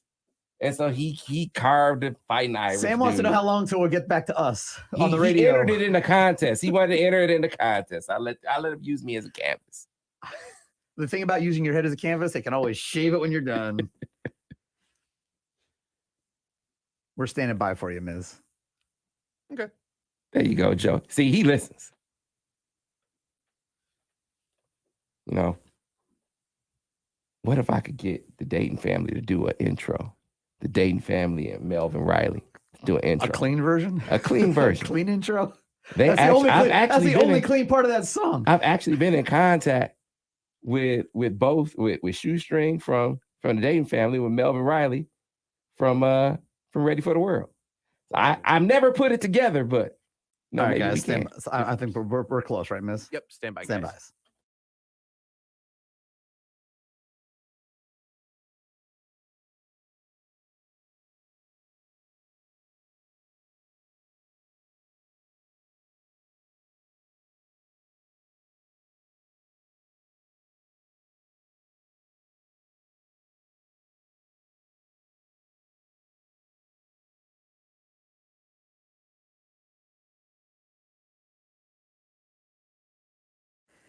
Welcome to hour number 2 of the KeyBank Countdown to Kickoff on Sports Talk 1050 WTK, the Ticket, and on Ticket TV. We're now about 3 hours until the game, Michigan and Ohio State. And there was a question that came up on the stream real quick before we beat the Buckeyes and saying this is the biggest game of the year. It should be in prime time. First of all, no Big Ten games late this year can be unless both schools agree upon it. And Michigan will never agree to play this game in prime time. And second of all, neither city wants to be burned to the ground. So this game needs to be at noon. Michigan, Ohio State should always be at noon.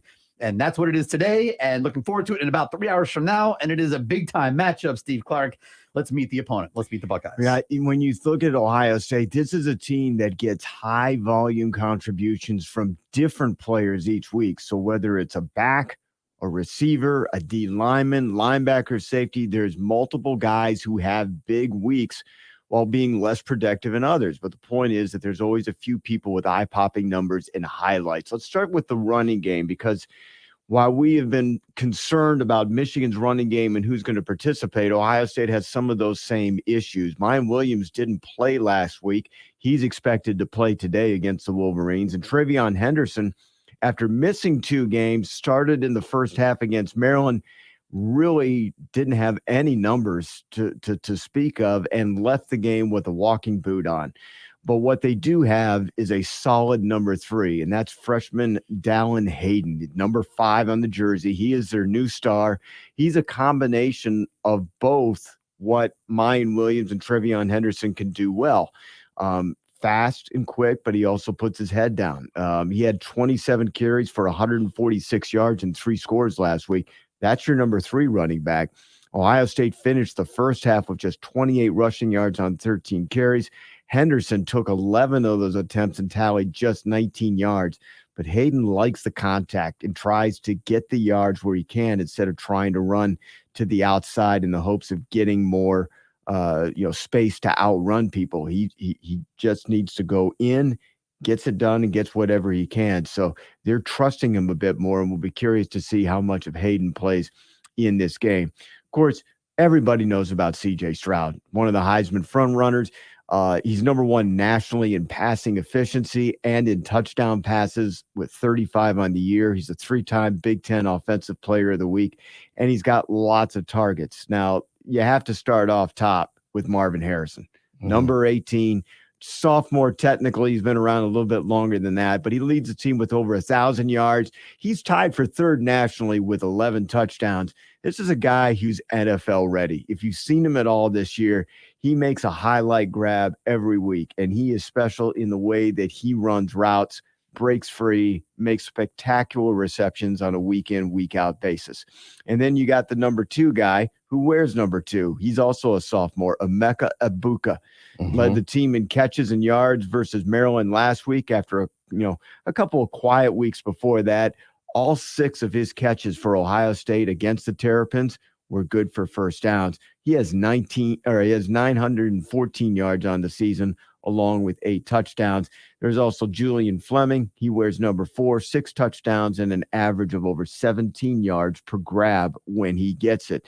And then there's Jackson Smith-Njigba, the team's best receiver and the best NFL receiving prospect. He probably could have been a first round last year, broke the records in the Rose Bowl in receiving, a year ago at this, back at the beginning of the year.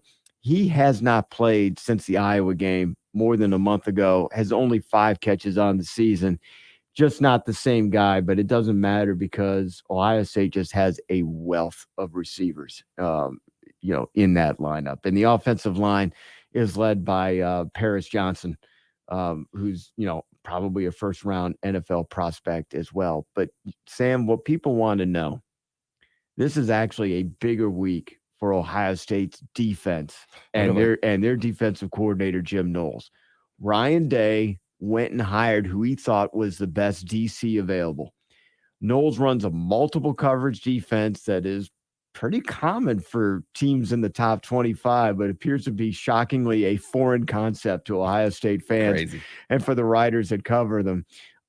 This hire and this defense will be a failure if they don't win on Saturday. Ohio State's defense was bad against good teams. Michigan ran all over them. Oregon did the same thing at the beginning of the year. And they just weren't a good defense, and they were lost, and they tried to simplify the defense, and it didn't make it any better.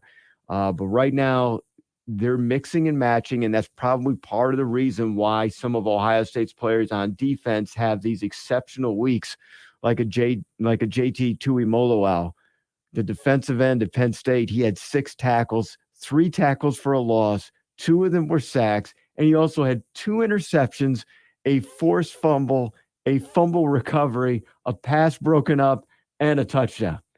I mean, dang. Can they get you an obvious passing situation so they can turn their guys loose? That's where the strength of Ohio State from a talent perspective is JT Tuimoloau, Zach Harrison on the other side. You have some guys who can get after the quarterback. But if they don't get to the quarterback, they are porous on the back end. You talk about it being multiple on the back end. I think this is a leap for them. You say this, they're talking like it's, this new thing. Like it'd be like going into basketball and saying, wow, ball screens. That's an innovative. That's this massive innovation, right? It's not everyone kind of does ball screens. Right. You weren't doing it. That was Ohio State, right? They were very rudimentary defensively and not well coached. Jim Knowles brings in some more sound concepts. So they play one high at cover 3. They'll spin safeties down. They'll give you conventional cover 2. They are not as complex. And I got this from Al Borges. This is Al, break down their defense. Tell me what it is that you would be concerned with. He talked about their pass rushers being able to get after some of their zone pressures. They are a zone team. They'll mix in some man-to-man, but they won't play nearly as much man-to-man as Illinois played last week, and they are not as physical up front as Illinois. They'll jump into some odd looks, but that is not their base. So they have some more quickness up front than Illinois, but they don't hold up well. You can push them around Northwestern, right? That is not that new for Michigan last year. The question for Michigan will be, is your ability to run into loaded boxes as potent with a limited Blake Corum or a limited Donovan Edwards as it was when they were healthy? The reason why I draw the distinction is because one is just about the offensive line. If you're still that effective, your offensive line is winning the day. They're just plowing the opposition. Problem was last week, as I talked about earlier, offensive line wasn't able to do to Illinois what they were doing to everyone else. So when Blake went out, running seams were gone. Those guys couldn't make 1, 2, 3, 4 guys miss. So if you get in that situation today against Ohio State and they have 8, 9 in the box, and let's say you can't move them like you moved other teams, well, now you got to do something else. Now maybe you have to go to the air. And here's the good news for Michigan. You go to the air, Steve, you can have some success. Sean Clifford threw for near 400 yards against this team. Maryland threw for over 300 yards last week. You can beat them down the field. So there are some opportunities, even if you're limited in your run game, because there's such an established run team. Play action is there. And if you need to balance the box, RPO, you got to crush your quarterback with more responsibility in this game. This defense can still be had, even if they have limited running back. The big thing is we just haven't seen it from this Michigan. That's true. And that's what makes it very, very concerning. You just haven't seen it. Why haven't you seen it? Is it their inability to be able to do it? Are they hiding things? I think there's been a few examples where Michigan has certainly tried to throw deep and they haven't been able to carry it off. But everybody knows that. So that defensive look is getting, is creeping further and further towards that line of scrimmage, making it awfully tough for that Michigan offensive line to continue to run the ball like they have. We'll talk more about play calling and how that does and why J.J. McCarthy is so important in this game because of his ability to avoid trouble. Because if they pin their ears back and go after him in the defense, J.J. is going to have to instinctively get out of that situation and make the right decisions.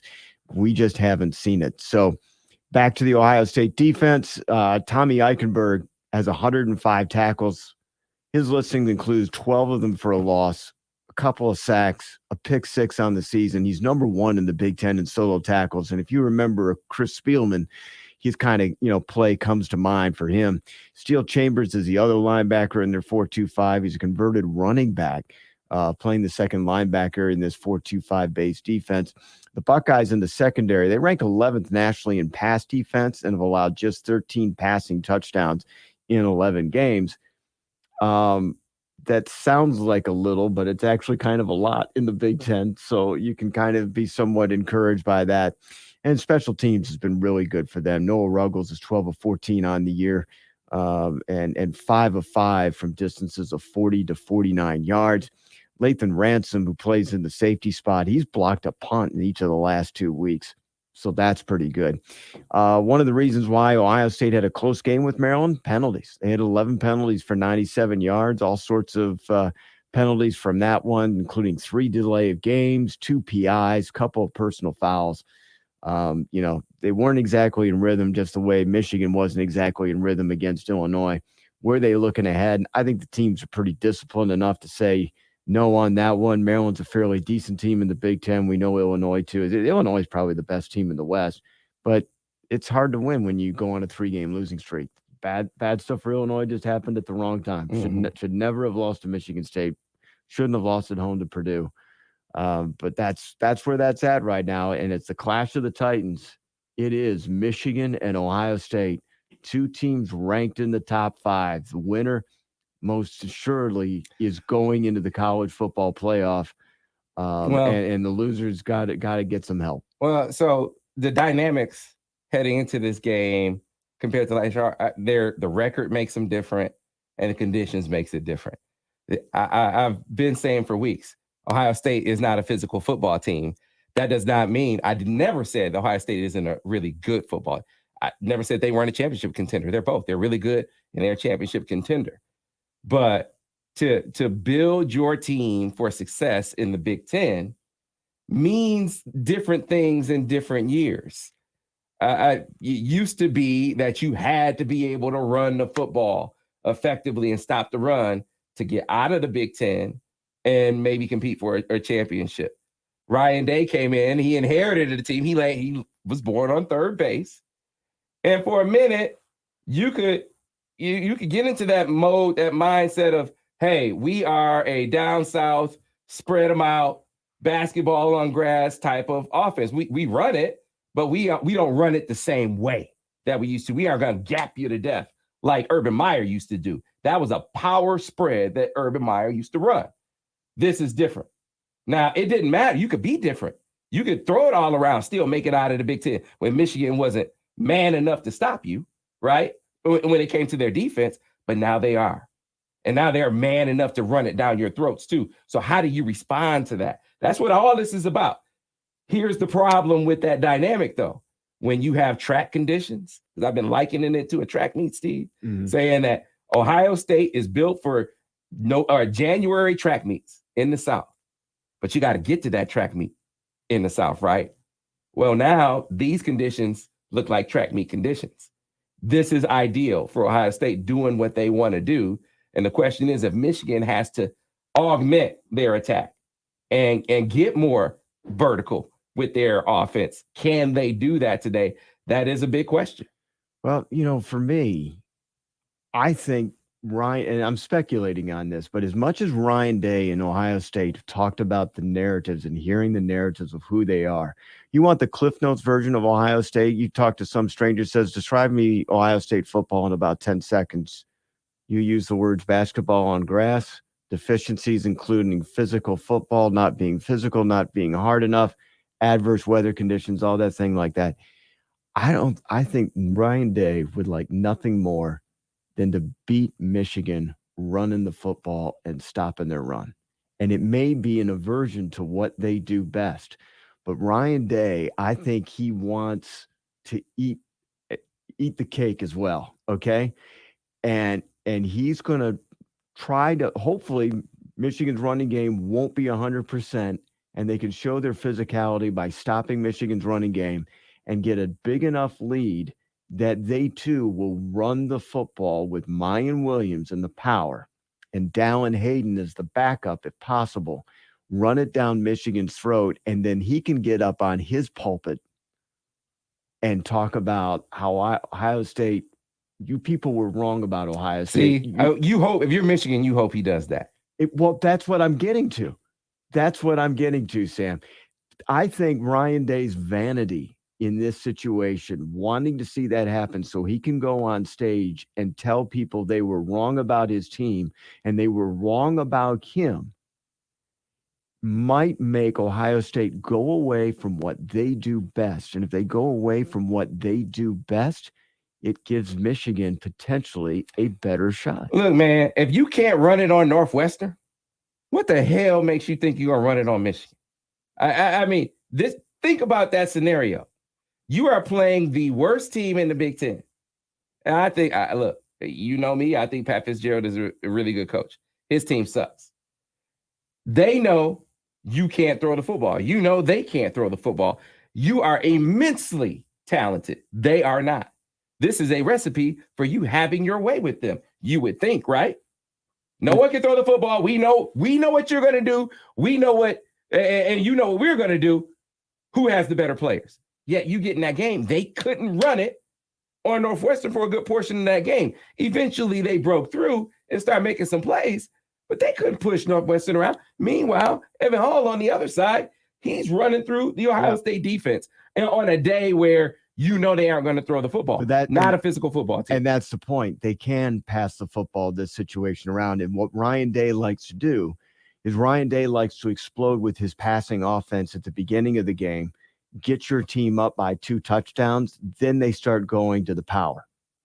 And so Ohio State can create a situation, if they're fortunate in their eyes to be able to get up a couple of scores early because of the conditions might allow them to do that.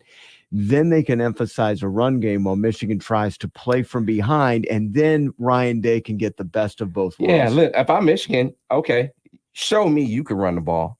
I'm keeping the safety back, and I'm going to play you straight up. And if you can run it on me, I might have to tip my cap to you. But if you're Michigan, you go into this game playing that way and knowing that you're going to give up some plays. They're too talented. This is the best receiving core in the country. They're too talented. And I say that understanding what they lost last year. And their receiving core was even better last year. And remember, they came in, everyone talks about what a great job Michigan did running the football, rightfully so. People remember the 3 sacks by Aiden Hutchinson, as well they should. They forget that those receivers are making big time, amazing plays. These receivers are going to make some plays today. You got to have a short memory if you're Michigan.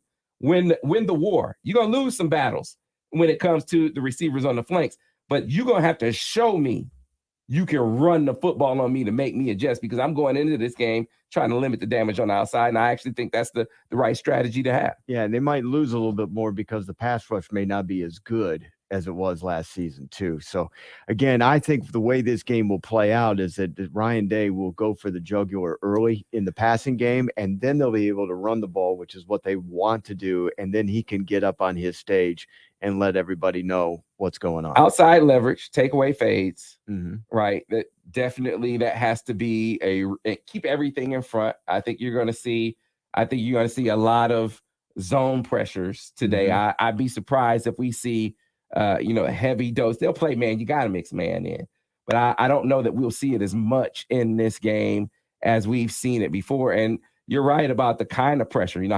How big will Mike Morris be as a base guy, as a base pass rush guy when they are only rushing 4?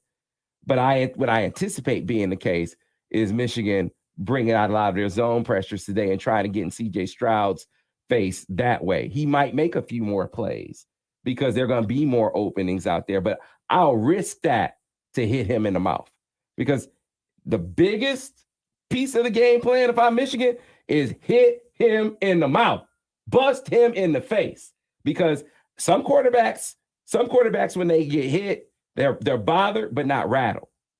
The guys who get rattled, you focus on doing that early, and he's a guy who gets rattled. So if it leaves me at risk of some big plays, this is why I'm keeping guys in front of me. They might hit 40, just don't let them hit 80. You live to fight another day, but I'm taking that risk to hit him in the mouth. That has to be an objective for Michigan today. Join us after the game for the Retirement Income Solutions Locker Room Wrap-Up Show right here on Sports Talk 1050 WTK The Ticket and on Ticket TV. Still to come on the KeyBank Countdown and Kickoff. Your game day arguments with Joe Simon this week in Michigan football history with Greg Dooley. Key matchups, keys to the game picks, and more on the game. Number 3, Michigan at number 2, Ohio State. Coming up next, our first check-in from Columbus. Stay with us. This is the KeyBank Countdown and Kickoff on Sports Talk 1050 WTK The Ticket and on Ticket TV. Guys coming in here today. All right. We're clear. A lot of Buckeyes in here. I was trying to delete the comments while I was trying to do. There we go. They can't help themselves. Let the comments so go. Kirk, Who 9:30, cares? Zach 9:45, Alejandro 10:30. All right, Josh is trying to dial in. Hopefully he's not having too Yeah, many technical issues on the field. I saw him at the bottom of the screen. Yeah, So. and now his screen is...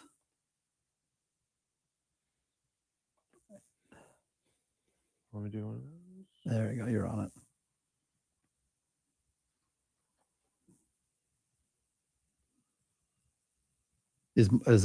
Is he up audio wise?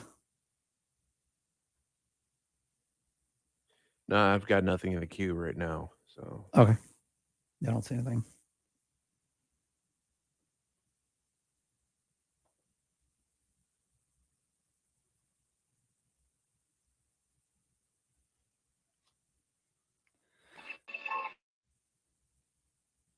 oh, that's There promising he right is. there. Hey guys, Go Josh. Oh, I was wow. trying to get on a better on the don't hear you. Wi-Fi here. No audio. No audio right now. Are you is he up on the board? What? He's Oh, on our adjusting- board. He's adjusting the audio. Okay. All right. I got him up on the Can you Oh. hear me? There we go. Yes. There we go. Hello, gentlemen. What's up, Josh? Gentlemen. Oh yeah, gentlemen and scholars. Oh, There you go. Dude, Even better. you are on the field. You are on the I'm field. on the We are in field. a commercial break, but we are live streaming the video, so you can say hi to the people that are watching. Hello, everyone. It's a brisk day down here in Columbus. The energy is in the air. You can feel it. So I wish everybody could enjoy this experience one time in their life, but this is definitely a sight to see if you ever have an opportunity to Josh, get down please, here. sir. It's great. What's up, my man? What's going on, man? I'm ready. You in the house? You ready? How's it going, everyone? Yeah, I'm ready. All right, we're back on radio in about 2.5 minutes. You see any players on the field yet? No players on the field, just the band, a bunch of people setting up. So it actually might be a bad idea to maybe do a report maybe in the 10 o'clock hour. So when you actually see players. Okay, if you think you have an opening on the field, we'll see if we can. I can always try again in like 10:30. It might be better, but we can do just a lead in right now. Here, and then we'll Yeah. go from there. Just ask me anything. Go from there. Morning caffeine, fellas. Morning caffeine. Got to get it in. One day we'll get you on the coffee, Sam. So according to 11 Warriors, Trevion Henderson and Jackson Smith and Jingbo won't suit up for the game. Wow. That was confirmed in an email sent by the athletic department. So Okay. that's the source. Everyone's not. Right. Mayan Not Williams using- will be available. Yep, that's what it appears. So. Okay. Cool. We will get into that a little bit.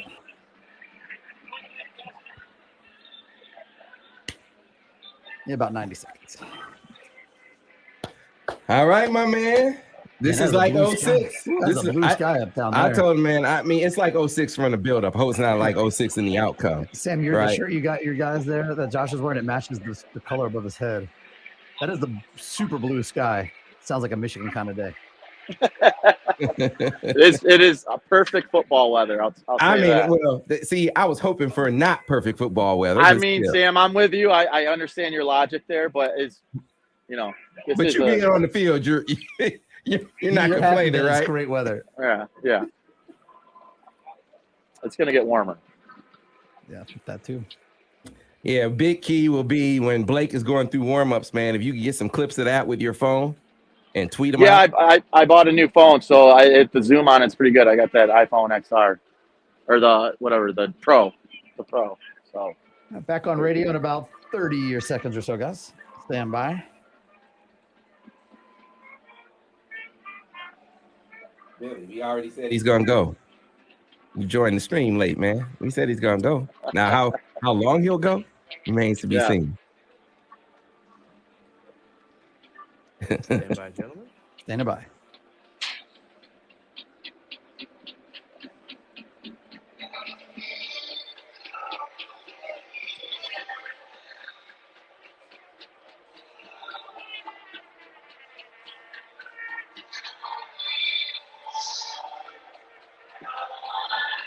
Listen for our football verdict brought to you by the law offices of Joseph A. Simon every Monday at 7:05 a.m. on the Michigan Insider right here on Sports Talk 1050 WTK The Ticket. Welcome back to the KeyBank Countdown to Kickoff. We're brought to you by KeyBank, fueled by Bud Light, driven by Brighton Ford, and presented by Wolverine Rental. I've got my guys Sam Webb and Steve Clarke here in the Ann Arbor studios of Sports Talk 1050 WTK The Ticket. But we're seeing on TV that the Michigan football team has arrived. Well, who else has arrived in Columbus?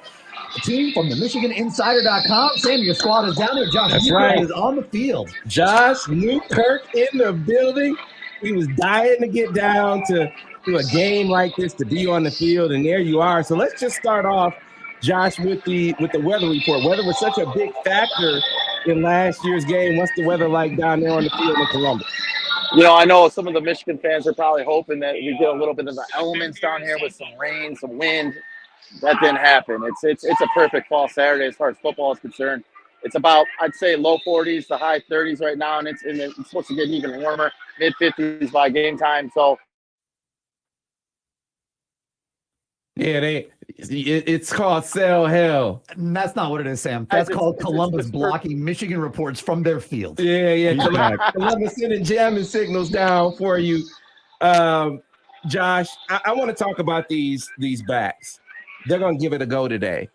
I don't know how long they'll be able to go, how effective they'll be, but we know both of these guys are gamers. Hell, Blake came back in the game last week, right? He was back in the second half. We saw him trying to go through warm-ups. He clearly couldn't cut as well as he's accustomed to cutting, but went through practice this week and is good enough to go. But I want to focus on Donovan Edwards because I know you've watched Donovan a lot. And Ohio State was a team that was leading for him for a good portion of his commitment. They tried to push him. They tried to, squeeze him to a commitment. He's like, no. They're like, well, we can take Trevion Henderson. He said, take Trevion Henderson. Right. And of course, and then he came to Michigan. He's been hurt the last couple of weeks, but this is a guy that I know you've seen before. His arm would have had to been falling off for him to not to play in this game. There's just a little edge to him, and I'm expecting to see that come out today because it's personal for him this game. Yeah, I mean, we're talking about a guy, Sam, you and I both have known him since he was a freshman in high school, seen him mature into the young man he's become, and he's been a phenomenal talent from then, and to see his talent grow. Like you said, he'd have to get his arm cut off to not play in this game. He's a LaDainian Tomlinson type back. He might be Michigan's best receiver. I think he's going to give it his all to try to get on the field, and he brings that certain element to Michigan's offense that they just haven't had these past couple of weeks. He's out there, and he can create a mismatch problem for the Wolverines. It could benefit them, especially this passing game today, especially if we don't know how much Blake Corum can contribute. Yeah, it's a tough one. It's a tough one, both of those guys, because, again, that's the great unknown, fellas, in this game. You're going to have them. They're going to give it a go. But what if they aren't as effective in anywhere close to the level of effectiveness that we've seen, you got to compensate for that offense some kind of way. You got to be prepared to do so. Josh, you and I have talked about this a lot. I think this is where you lean more on number 9. You lean more on number 9, running the football, of course. But I'm saying putting more decisions in his, on his shoulders. Give him more throws on the run. Give him more RPOs. I just feel like, I know you've seen JJ a lot too. I feel like we've been building to this moment mentally. Maybe not with the reps in the passing game as well as we should have. Michigan should have been doing. But that's another guy that we've known for a long time. Now I just feel like mentally, this is what he's been waiting for. This opportunity. Yeah, I think JJ never gets shooken. He has always been ready, mentally prepared for these games. He meditates. We've all seen that. And I think this is an opportunity not only for JJ, but Michigan's wide receivers to take advantage of, in my opinion, is what the weakness of the Ohio State defense is, and that's the cornerbacks. They got elite safeties. The cornerbacks aren't up to the level that they've had in years past. This is an opportunity to see if Michigan's wide receivers can beat the Ohio State cornerbacks one-on-one in the passing game, and that all starts with J.J. McCarthy, giving them an opportunity there with passes on the sidelines. Josh, how do you feel about that situation? Because I've been waiting to see it most of the season, and I thought with secondary coverage like you saw with Rutgers, Michigan State, Nebraska, that Michigan would take the time to take advantage of those situations, and they clearly chose not to. How do you feel about that going into this game, waiting to now to do it, or do you even question, can they do it? Yeah, you know what? I agree with you 100%. Listen, I've been saying this all week. All your friends are asking you, like, what are they going to do in the passing game? I'm like, listen, I wish they would have tried to pass it more earlier in the season, but that opportunity is lost, right? We all know that, and you have to feel a little uncomfortable about where they're at in this situation. You would like to know that he had a few more 300-yard passing games under his belt, but he doesn't. He only has that one game in Indiana. They got to do it today. To win this game, J.J. McCarthy has to play the game of his life. I really feel that way. And I feel that he's capable of. I've seen the talent. I've seen him play since high school, seeing these guys mature and who they become. And he's got the arm talent. We all know that. He's got the athleticism. Now he's just got to show it. He's got to do it in this game. And this is the game that you become a legend. Yeah, legacies are built in this game. You think about Aiden Hutchinson, you think about this game. Charles Woodson, you think about this game.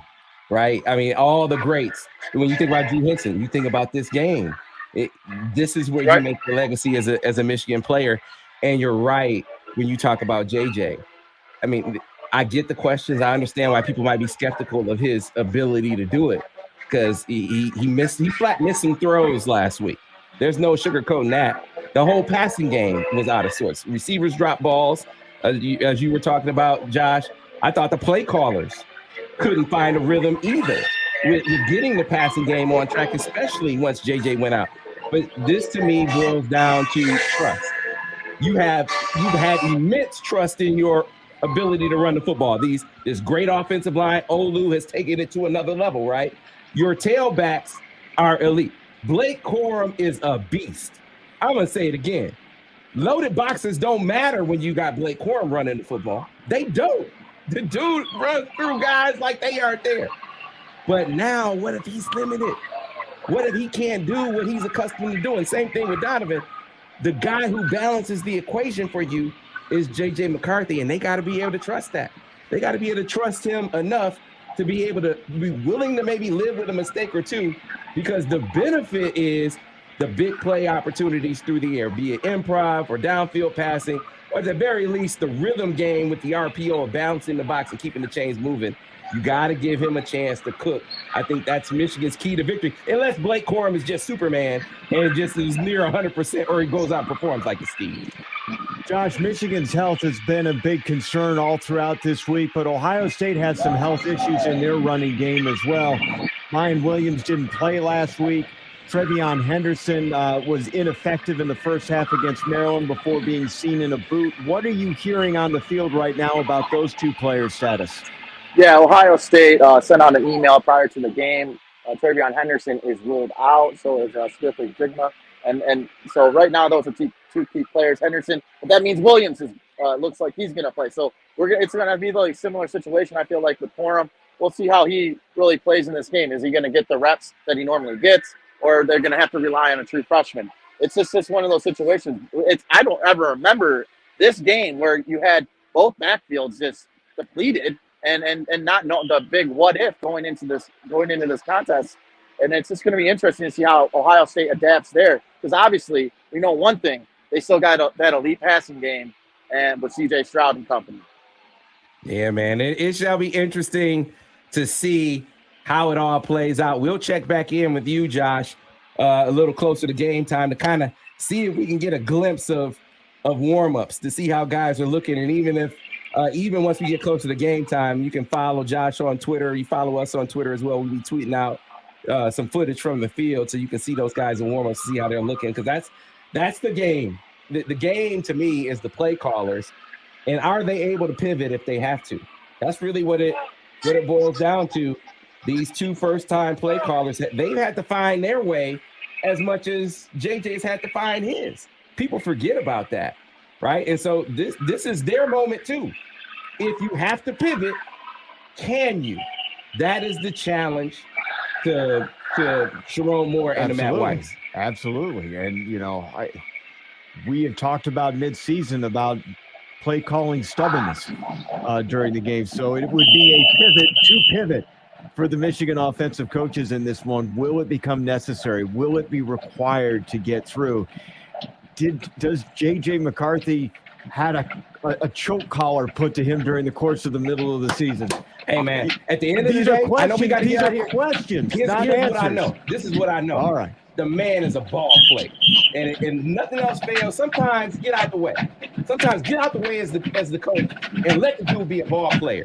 The dude is a ball player. If push comes to shove and you can't do anything else, give me the ball player plays and let's see if they can win that. Hey, you got to let Secretariat Get run. Josh out of the way of the Salvation Army band. So Josh, go get some safety, and we'll talk to you next hour. Josh Newkirk on the field down in Columbus. He is there, joined behind him by the Salvation Army marching band. Listen after the game to the defensive play of the game, brought to you by the Reed Law Group on the Locker Room Wrap-Up Show right here on Sports Talk 1050 WTK The Ticket. Still to come on the KeyBank Countdown to Kickoff, your game day arguments with Joe Simon this week in Michigan football history with Greg Dooley, key matchups, keys to the game picks, and more on the game. Number 3, Michigan. At number 2, Ohio State. Coming up next, we head back down to Columbus for more on the game from the MichiganInsider.com team. Stay with us here in the KeyBank Countdown to Kickoff on Sports Talk 1050 WTK The Ticket.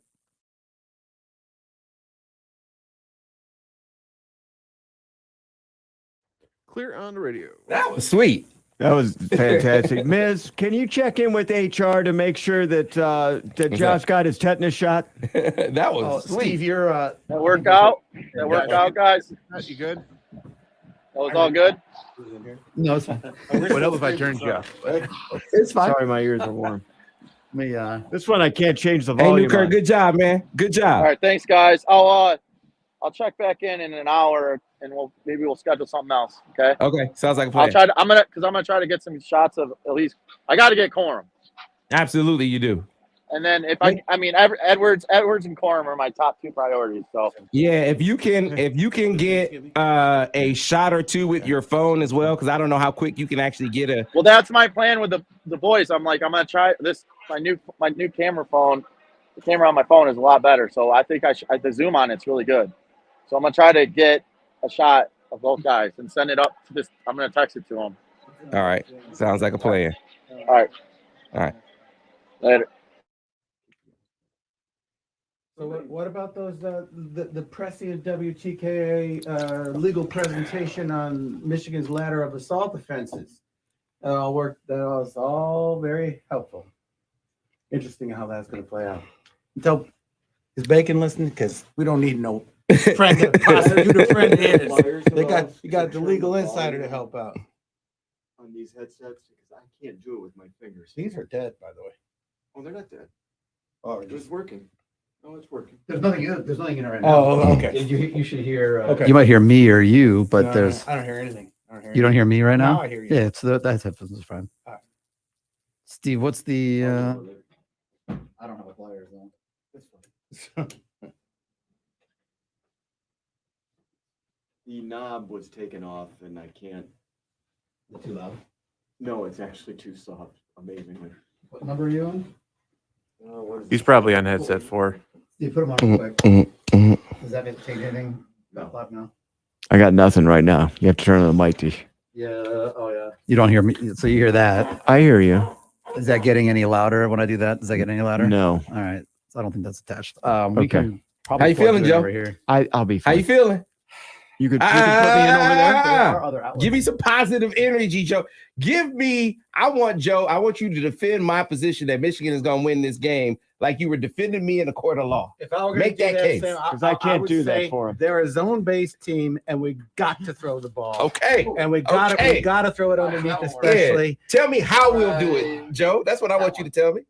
We're going to have to clear out and come underneath. So I think we're going to see a lot of up and unders. I think we're going to see some crossers, but mostly we're going to see some slants and some digs and timing stuff that we haven't seen before. Holy So, crap. man, I'm going to say it again. Well, we The found play something callers here. have to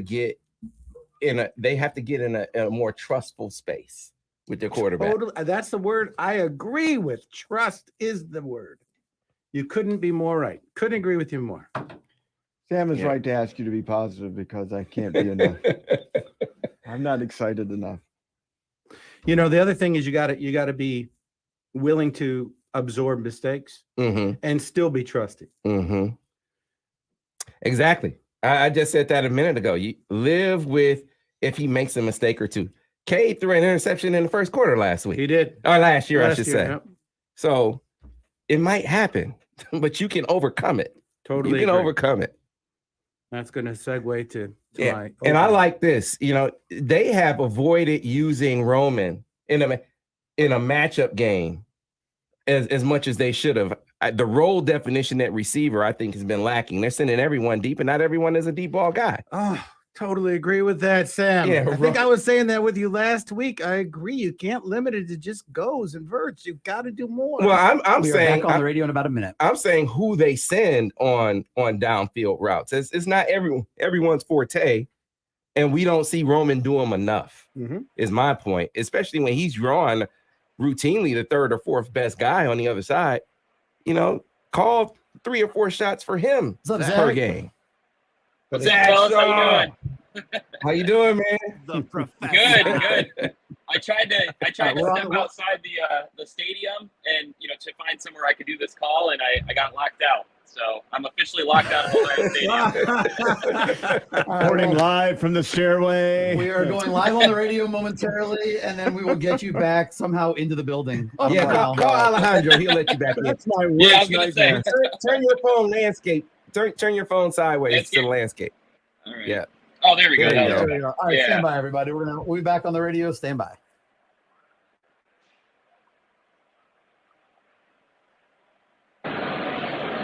And we are back here on the KeyBank Countdown to Kickoff on Sports Talk 1050 WTK. The Ticket online at WTK.com. Brought to you by KeyBank, fueled by Bud Light, driven by Brighton Ford, and presented by Wolverine Rental. A reminder to catch the Michigan Insiders Monday morning quarterback Devin Gardner with Sam Webb every Monday from 9 to 10 a.m. exclusively on the Michigan Insider on Sports Talk 1050 WTK. The Ticket and on Ticket TV. And we are on Ticket TV this morning, in addition to being live on, of course, Sports Talk 1050 WTK. And Sam, we have brought your guys from the MichiganInsider.com team along with us this morning. We heard from Josh Newkirk. He was on the field, and now also inside the stadium, whereabouts unknown, but inside the stadium, Zach Shaw. Zach, good morning, my friend. How are you?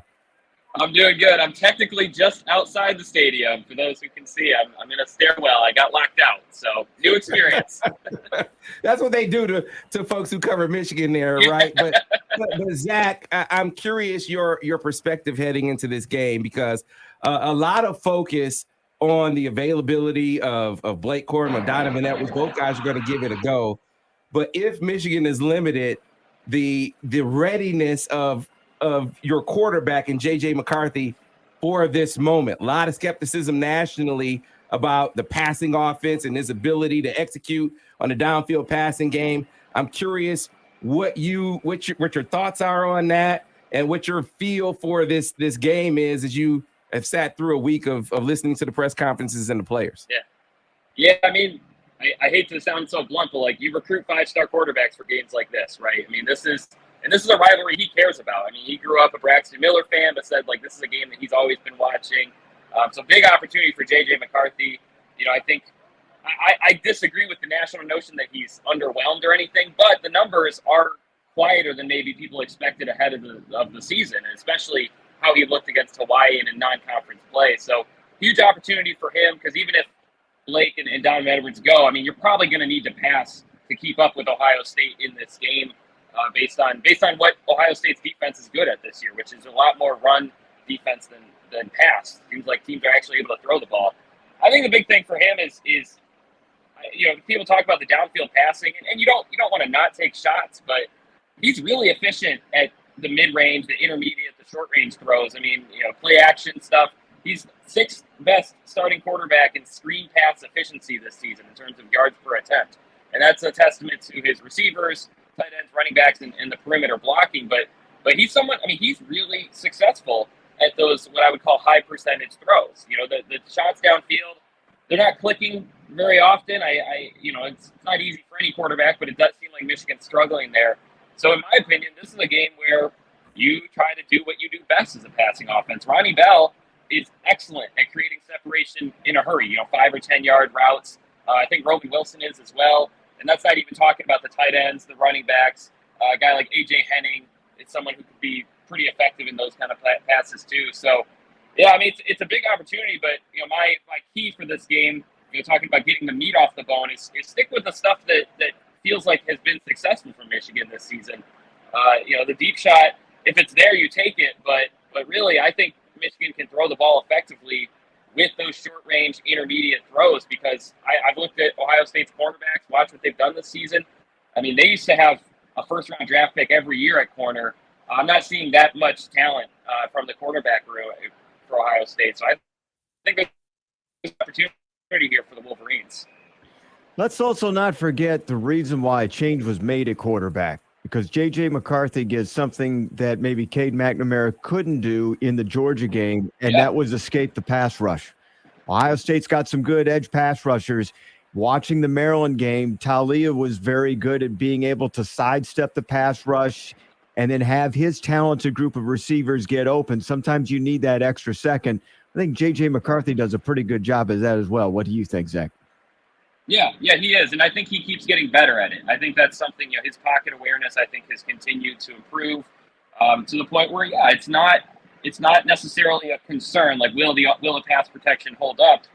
Just because he hasn't taken a lot of sacks, and so I think that's important. And then obviously, no matter the running back situation, we'll see what percent healthy they are, probably in the first couple drives. But you probably do need JJ to use his legs in this game. It almost seemed like it was by design throughout the season that they weren't necessarily having him keep on those options or take off when there is pressure. This is probably the game to do it. You don't want to be reckless about it, but he's really fast, and he keeps he's improved his speed a lot from for guys who saw him in high school. He's really worked on his speed, and I feel like this is a game where that can make a really big difference. It doesn't have to be 20 carries, but if he does it 5 or 6 times, that can really make a difference for the Wolverines. All right, so Zach, a lot of talk from down in Columbus about how they got punked badly last year on the ground, but they were going to fix that. They were going to be more physical. They were going to be better running the football and better stopping the run. Do you see that when you look at have you seen that when you look at the Buckeyes this year?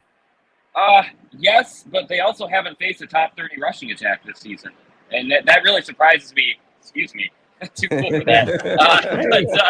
But no, the future is so bright for Michigan. Zach's got to wear shades. But it's surprising to go through 11 games and play Notre Dame in the Big Ten and not face a top 30 rushing offense. So I think they look better. I mean, they're grading out better. PFF, their advanced stats, they like Ohio State better as a run defense this season. But I think just like Michigan. People talk about Michigan being untested or this or that. I think Ohio State's a little untested in that regard. So I think that there is – I think Michigan, if they play physical, I think if they are able to get around the corner as well, I think that they're going to be able to move the football. But I will say this is a improved run defense from last season. Guys like Tommy Eichenberg, I think, is really, night and day improvement from last season. And then obviously I feel like the defensive line's always good. But I feel like this season it's a little bit more experience. Guys are back from last season and maybe have taken steps forward. Linebacker, D-tackle, and edge. It just feels like a better run defense. I don't know if Michigan's going to run for, 297 last year. But I do still think that there's an opportunity just because they haven't faced Illinois. You know, Wisconsin got 192 rushing yards on them. They didn't face Minnesota. So it was a little bit of an unknown because they just haven't faced a rushing offense like Michigan's this season. Zach, a lot of this conversation throughout the first couple of hours is about the Michigan offense versus the Ohio State defense. Let's flip the table just a little bit and give us some encouragement about how the defense can possibly slow down Ohio State's offense, which is fortunate to be having clear skies and 50-degree weather. Yeah, I mean, they're probably pretty grateful for that. It's still a good offense, right? You know, I think the days of Ohio State scoring, getting held to 10 points in this matchup are probably done. I mean, they fire on all cylinders. They recruit extremely well. I don't think their passing offense is quite as prolific as it was last season, though. I mean, last season they had a lot of guys who would make you miss. You know, they would force missed tackles. They would kind of juke you out of your shoes. This year, I think they're better in terms of not dropping the ball. I think they're more reliable, like consistently. But I mean, Garrett Wilson and Chris Olave, you know, those were guys who were really just. I mean, that was the cornerback's worst nightmare. You're facing up against those two. I feel like, you know, this year there's Marvin Harrison, but you know, beyond him and Aguka and I guess Fleming here and there, I mean, it's just not quite as daunting. So I think this is an opportunity. I feel like Michigan's secondary, I don't know if you guys agree, I feel like they're more athletic than they were last year. You know, I think this is an opportunity for them to maybe have a little bit less. You know, it felt like last year they were just kind of like hanging on, like hope. You know, they gave up almost 400 passing yards, but obviously the pass rush and the efficiency were down. So I feel like there's an opportunity there. Run game, I mean, they're kind of in the same boat as Michigan is, where they're not fully sure what kind of health they have. I know Henderson is out. Mayan Williams is in. He's a tough guy to tackle. I mean, that's a nice guy for Ohio State to have if he's fully healthy in this game. But, you know, their run, I'm not overly impressed by their offensive line run blocking. So I do think that the key for Michigan's defense is just stop the run every chance you get. And then suddenly that pass game, you know they're going to pass. It's a passing down. It's a predictable down. And that's where, you know, Michigan's edge rushers really succeed. They've been up and down a little bit as pass rushers or getting to the quarterback this year, but it does seem like they really succeed in those 3rd and 10 or 3rd and 8. So I think if Michigan can make this offense one-dimensional again, easier said than done, I think suddenly Michigan's defense really likes its chances against Ohio State. But at the same time, I mean, Stroud's going to be a pro. He's a top tier quarterback, and they have really good wide receiver Marvin Harrison Jr. So, you know, kind of get the wins that you can, then don't break a little bit. But I don't know. It's easier said than done. I'm not envious of Michigan's quarterbacks today. That's a tough assignment. All right, Zach, find a way back in the stadium. Enjoy the game, and we will talk to you soon. All right, sounds good. Have fun, guys. All right, thanks. Join us after the game for the Retirement Income Solutions Locker Room Wrap-Up Show right here on Sports Talk 1050 WTK The Ticket and on Ticket TV. Coming up next, one more hour of this show, including your game day arguments with Joe Simon. This week in Michigan football history with Greg Dooley, key matchups, keys to the game picks, and more on The Game. Number 3, Michigan. At number 2, Ohio State. Kickoff is a little bit after 12 down in Columbus. Stay with us. This is the KeyBank Countdown to Kickoff on Sports Talk 1050 WTK The Ticket. Haji, appreciate you. Radio. Love it. What is it with all these Buckeyes, man? It is They don't have insane. their own show? Bring me in. I'll talk about some Buckeye stuff. I mean, where all these Buckeyes infesting? I mean, it's just like I keep saying, they're like a rash. Buckeyes are like jock itch. I mean, we need some whatever you use for jock itch and foototosis or whatever you call that fungus that comes on the feet. We need that for all these Buckeyes coming in here today, Joe Simon. You know, Hey, Sam, It's okay. Buckeyes, welcome to the block party. Sam, it's a different breed. There are actually some legal precedents that I'd like to reference. There's of course the case where the Buckeye, following his divorce, asked the judge if he was still legally brother and sister with his ex. Then there was the Buckeye who murdered his wife on their wedding night after learning she was a virgin. He threw himself on the mercy of the court, Sam. He said, look, if she was not going to be good enough for her own family, she would never be good enough for ours, you know? So it is a difference, Sam. I love it. See, that's how you come. That's how you come on game day with the Buckeyes, just like Joe Simon just did. I'm just saying, if I'm ever in trouble And I can't call him myself. Someone called Joe for me. All right? I'm just saying. At the MichiganDefenders.com. That's the MichiganDefenders.com. Oh, man. How it's supposed to be. There you go. Joe Simon the GOAT. Old enough to be a goat. Old goat, maybe. Hey, man, I don't know, bicycle shop owner. I mean, I don't know. There is a lot to be determined about what these guys are going to be able to do today.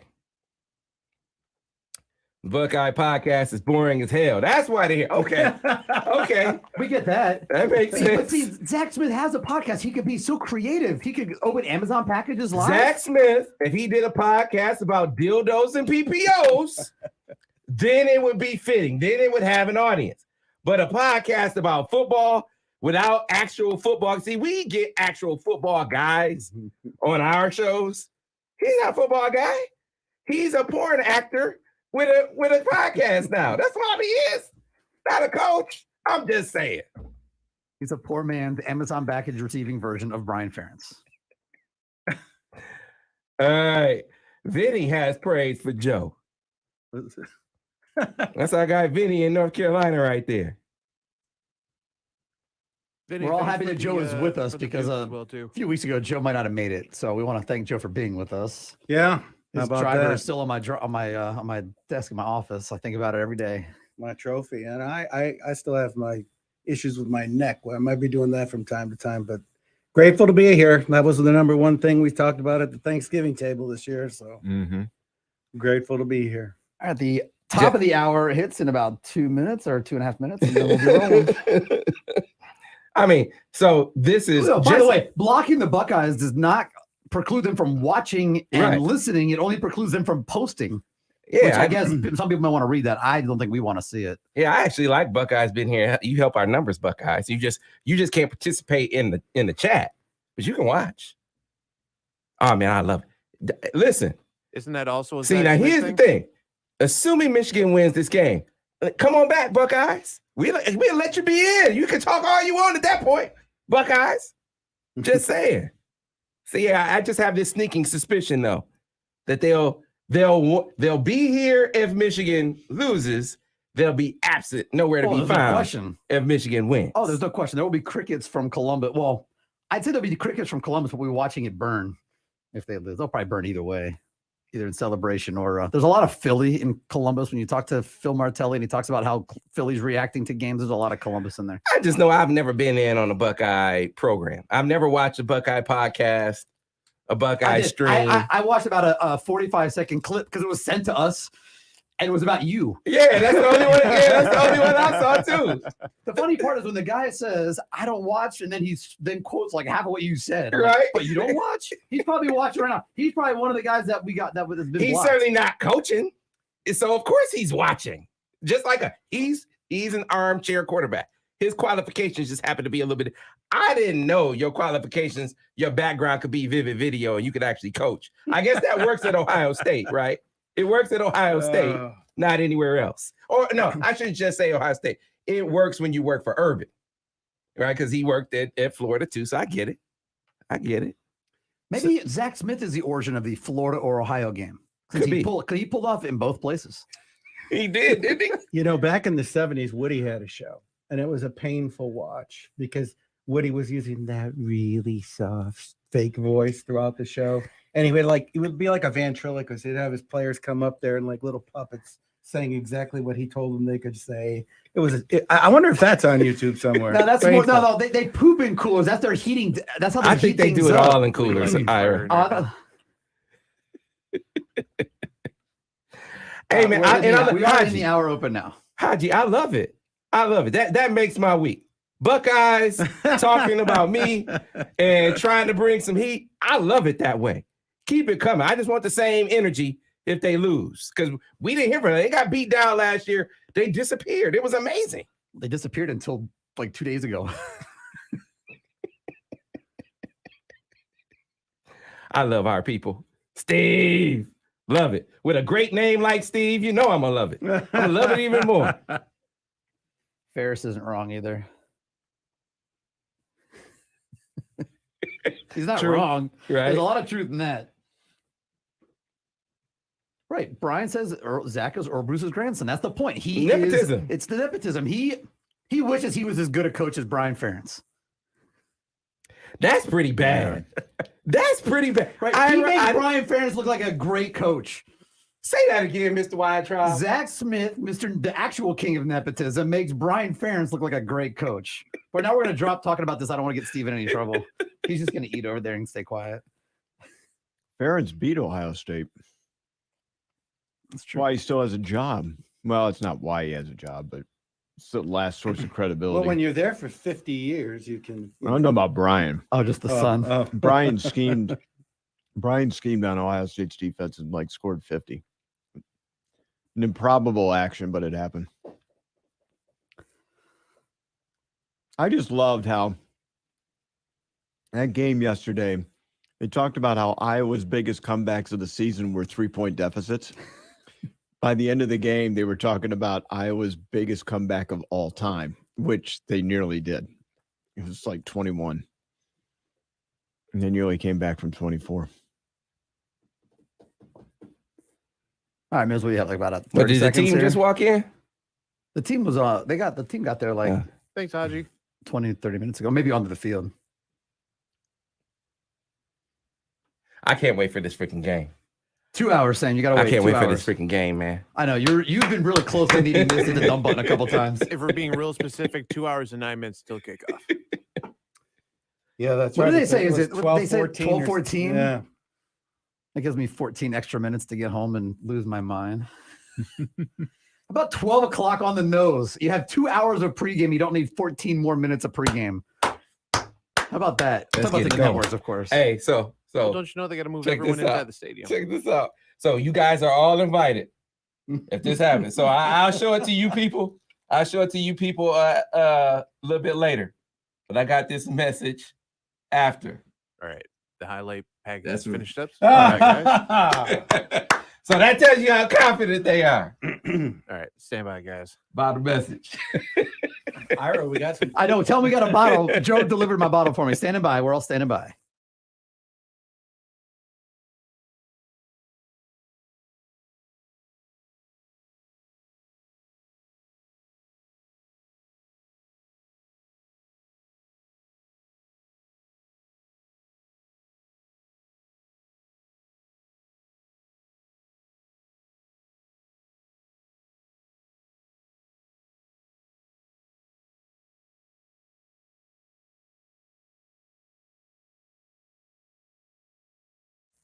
And we are now just about 2 hours until the kickoff of the game, Michigan versus Ohio State down in Columbus, Ohio. And we are now joined in our Ann Arbor studios by our very good friend, Joseph Fox. That's the one, Joseph Yes, A. sir. Simon. Joe, we always bring you to talk about our game day arguments. And Joe, we're here to talk about Buckeyes. But there's something about that little brother mentality that even in the biggest week of the year for college football, when we're only talking about Ohio State, we don't care about anything else. And it actually wasn't their doing on this part, but the Spartans still found a way to get in the headline. So very briefly, since you are our legal insider and there is legal news to discuss based on the Michigan football season, can you very quickly just tell us, before we get to our game day arguments, about 7 charges that have been filed against Sparties? Yeah, for those who were able to watch, I think it's still up on YouTube, the presentation we did from the Grand Traverse Resort. We talked about the ladder of assault offenses in Michigan, and we particularly concentrated on the one felony charge of what eventually became the one felony charge of felonious assault, meaning assault with a dangerous weapon, talking that even an ordinary article used as a dangerous weapon can count, and that's exactly what happened here. So you have various degrees. One is a simple assault, one is an aggravated assault. That's an assault that results in serious injury. And then you have the use of the helmet as a weapon constituting the 4-year felony. All of those charges are still available for good, potentially good things in mitigation for the defendants. Even the felony charge we talked about on air before, something called the Holmes Youthful Trainee Act, which is a judicial call to grant somebody to avoid conviction, but that requires a guilty plea. This is going to be quite interesting. That one requires a guilty plea. And then our prosecutor has a voluntary diversion program But that is particular to one court, that being the 15th District Court in Ann Arbor, and that will be the host court for these cases. So it's going to be interesting. All right, Joe. As I said, it was going to be very brief because this week is all about the Buckeyes. Somehow the Spartans found a way to get into the conversation a couple different ways, but we wanted to get the legal part out of the way before we get back to the Buckeyes and your game day arguments. But before we even do that, of course, tell everybody about the law offices of Joseph A. Simon. So we do nothing but criminal defense. Nobody ever thinks they're going to need to know someone like me. But even look at the Michigan State thing. I mean, in an uninspected place, in an unexpected way, the need arises. You can find us right across the street from Michigan Football Stadium at themichigandefenders.com. All right, Joe, tell us start with us, I should say, your game day arguments. Let's go. Today's opening is all about witness unavailability. In the courtroom, witnesses become unavailable for many reasons: the passage of time, relocation, assertion of a legal privilege, or illness. Sometimes witnesses essential to the presentation of a case become unavailable or limited by pretrial rulings. And while that unquestionably impacts the ability to present an effective case, the case must still press forward. Sometimes there are no adjournments and cases simply have to proceed. When essential witnesses become unavailable or limited for a trial, we try to find ways to introduce their testimony through other witnesses. It can't always be the same testimony or evidence, but it can have the same impact. And I also spend an awful lot of time trying to find ways to introduce favorable evidence through my adversary's witnesses.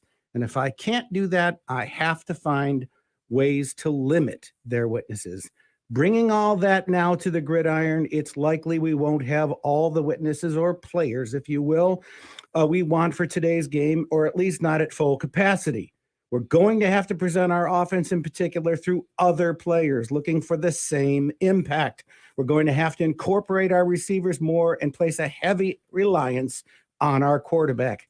Yes, we may pay a price for not having been more diverse on offense throughout the season in preparation for this case, but just like having to question witnesses where I don't already know their answers, we're going to have to take on those risks confidently, being ready to overcome any negative answers.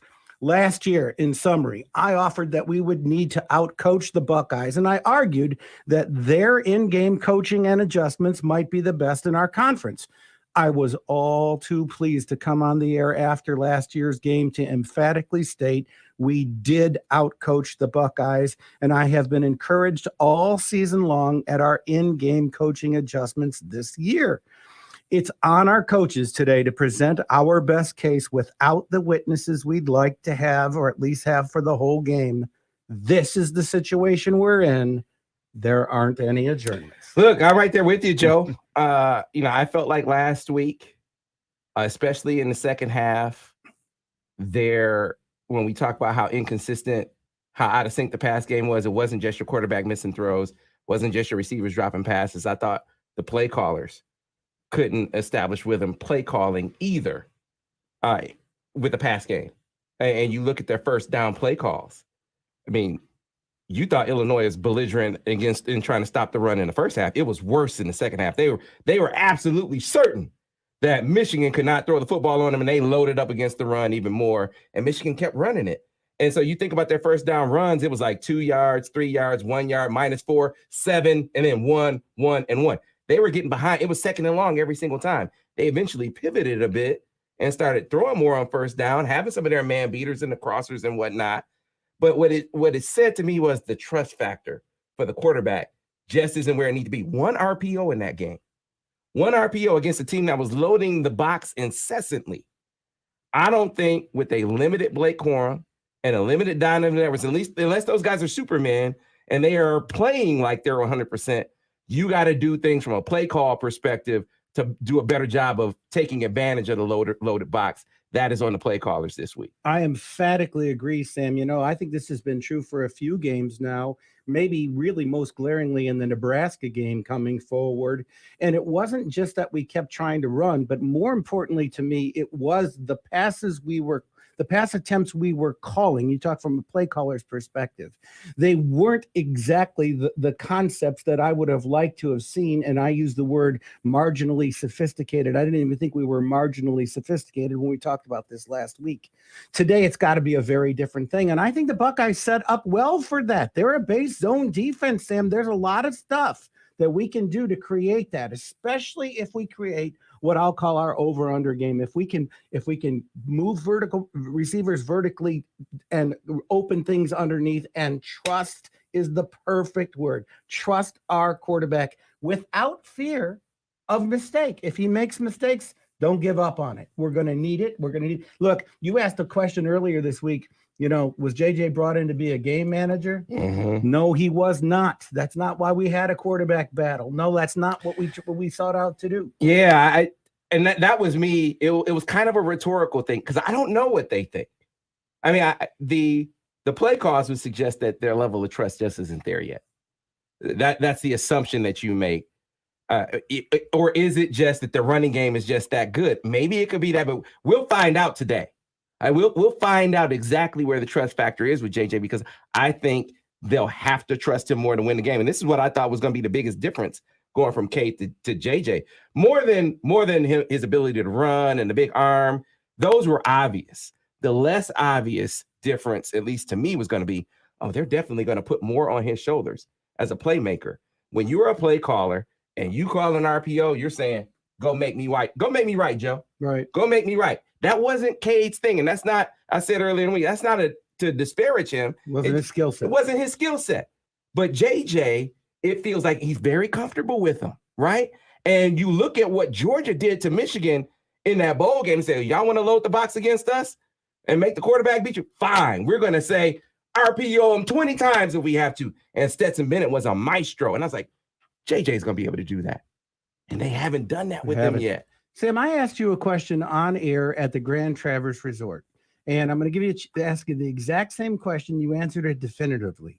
I brought up the issue of trust, and I speculated, could it possibly be that JJ still has a lingering injury and there's a pitch count or something like that? So I'm going to ask you again, and you're just as definitive. I'm just as definitive. I'll tell you what I think it is. When you got a better offensive line than you had last year, which they do, so Olu takes it to another level. And I wonder if we'll see. So I didn't ask about Trente. Trente's been back the last couple of weeks. I don't know if that means that they're ready to put him into the starting lineup. But with Olu there and with Trente there, the offensive line was even better. Now you add Blake Corum to the mix. And H2, Hassan Haskins, you know what I think of him. I think he was a dog in the game, a bull. Blake Corum's even better. And your play callers, their background is run game. Matt Weiss is a run game guy. That's how Harbaugh got to know him. He was clinicking with the Ravens, clinicking with Matt Weiss, learning the Ravens run game when the spot came open on the staff, and he hired the guy. So it's not like you're bringing him in for his pass game. I'm not saying he can't call the pass game. Please don't take it that way. But my point is, you got a better offensive line, you got the best running back in the game, and the forte of the play callers is that of run game guys. So you tend to lean on that more, especially when you got a green quarterback. And so I think it's very easy to keep handing it to a dude, Steve Clarke, who it doesn't matter if they load the box. They're loading the box all season, and the dude is still getting 4 yards a carry. They're predicated on running the football, and the body blows is the cumulative effect that shows up in the second half. So it's hard to abandon. But let's go back to Michigan's best game of the season offensively. It was against who? The Penn State Nittany Lions, okay? Absolutely obliterated with their running game, didn't need to pass it down the field. Here's the one element that we saw a lot in the Penn State game that we haven't seen a lot since, and they could certainly go to it today. J.J. McCarthy running the ball, pulling it out and going around the end. So it was at least 3 times where J.J. McCarthy got long runs on third down that kept the chains moving and kept Penn State's defense guessing. So, Joe, this is one part of it that I'm confident that they've been holding back. That's not a trust thing. The running of JJ, I'm confident. I agree with that. They've been holding that piece back for this game. But the part that you've been talking about, the downfield throws, or even the RPO is more than downfield throws. And I'm not saying go out on RPO as much as Maryland. That's their offense. But one time in the last game, it should be 4 or 5 times a half in this game. Let me go to a rebuttal to both of you. Objection, Your Honor. If if this was the full vision, then I have to question the wisdom of limiting JJ to 17 throws a game. I just can't buy that was the vision. And if it was, I don't know that was the smartest thing. You've got to have more balance. The second point is the actual passes we've been running, the routes have been, and I've used this word before, a little too pedestrian for me. I just have a problem really believing that the pass game was coming in by design supposed to be this limited. So I'm hoping, although I don't think it was particularly wise, that they have been holding stuff back, because we're going to need it all today. We're going to have to be as balanced as possible, and I don't mind taking that risk, Sam. I don't mind turning them loose, because I think we're going to have to. So there are a couple of things that I think are different from last year. They play pass more last year. You know, you get more bites that way, right? And they play pass more in this last game, but they weren't play pass shot plays. And that serves a purpose too, just to get them. I mean, even the downfield throws that you miss can have an effect, right? And Michigan didn't even do that last week. So I don't know what that reluctance was about past halftime. I don't know what the play pass reluctance has been about this year. I can speculate that it has even more that trust factor. Yeah, that trust factor, when you, again, Sharon kind of spoke to it. He actually said, and I don't think this is too far away from what they've been thinking. When you're getting 4 yards of carry, it's hard not to do it, even though you know you need to work on something else. Now, the problem is you got to now. Now you have to do something different. Right. And so you hope that your quarterback is enough of a ball player and your running backs are superhuman enough to overcome their ailments, and you can still go out there and be successful. And I actually think that those things are true, especially when it comes to your quarterback being a ball player. Sam, when they've run play passes, they've kind of been limited to taking deep shots and some. They were last week. Well, okay, but this is what they haven't been doing enough. Last week we were getting to a desperate place and we had to do more. And I wish we had done more of that. You know, especially the RPO game, which we both got in a funny discussion with Borges on. It's a form of a play action because of the way the defense has to react. He said he gave that to you. He gave that to you. He just said the only distinction he made is it's not always a pass, which, okay, Coach Al, we get that. The point being, though, if we start doing things that are like, what about the tunnel plays? What about the slants off of that? There's a lot to be ripe here, particularly against this style of defense. And I want to see that today. All right, Joe, speaking of what you want to see today, what is your game prediction for the game? So last year I came in and I said to guys, you know, I'm not picking Michigan, and I just couldn't see a way. And then I crossed the street to go to the old location of the lounge. I'm about to give you the big screen, by the way, Joe. And I encountered so many Buckeyes across the short little walk, and they made me so doggone mad. And I came on air and I said, you know what? It's time Michigan wins the game. So this week, I have similar thoughts. I keep thinking, man, the matchups aren't good for us. We don't really high point the ball with our defensive backs the way I'd like to. But you know what, guys? Once again, I'm going on record. Michigan finds a way today.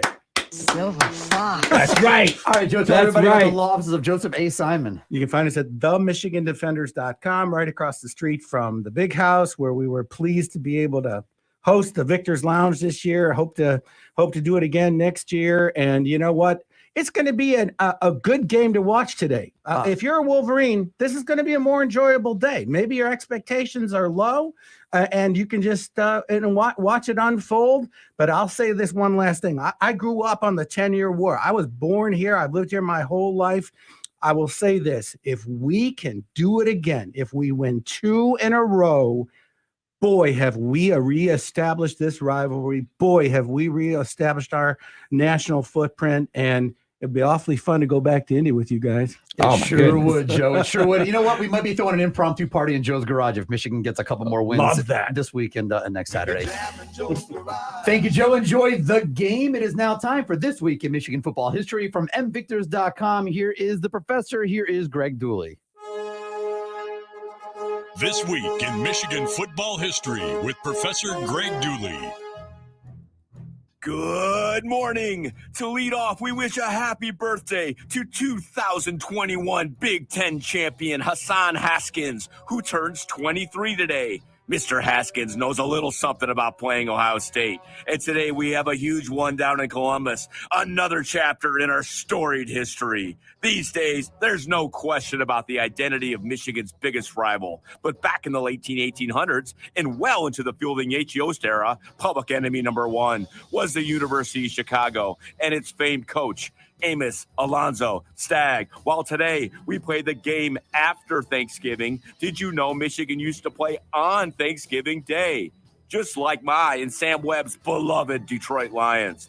On this day, exactly 126 years ago, Michigan and Chicago squared off on Thanksgiving in Chicago. The newly formed Western Conference had recently mandated that each game be played on campus, but Stagg steered the season finale against Michigan to be played indoors. Yes, indoors at the Chicago Coliseum. We met again on Thanksgiving Day in 1903 as Yost roasted Stagg 28-0, and the victory earned his Michigan the distinctions of champions of the West and our third national title. Today's winner will have an inside track to claim the Big Ten championship trophy, which is named after Coach Stagg, and they may earn much more. Bo Schembechler knew something about winning conference titles, and his arrival in 1969 elevated the significance of the rivalry.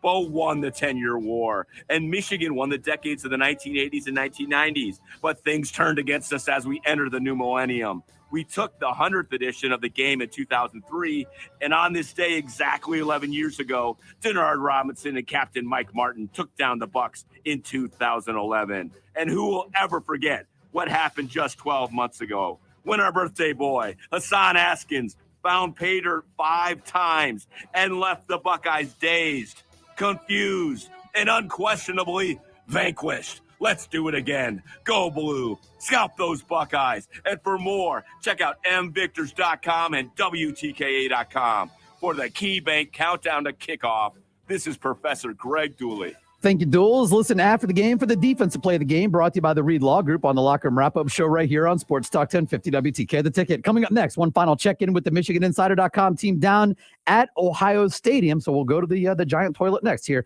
on the KeyBank Countdown to Kickoff on Sports Talk 1050 WTK. The Ticket.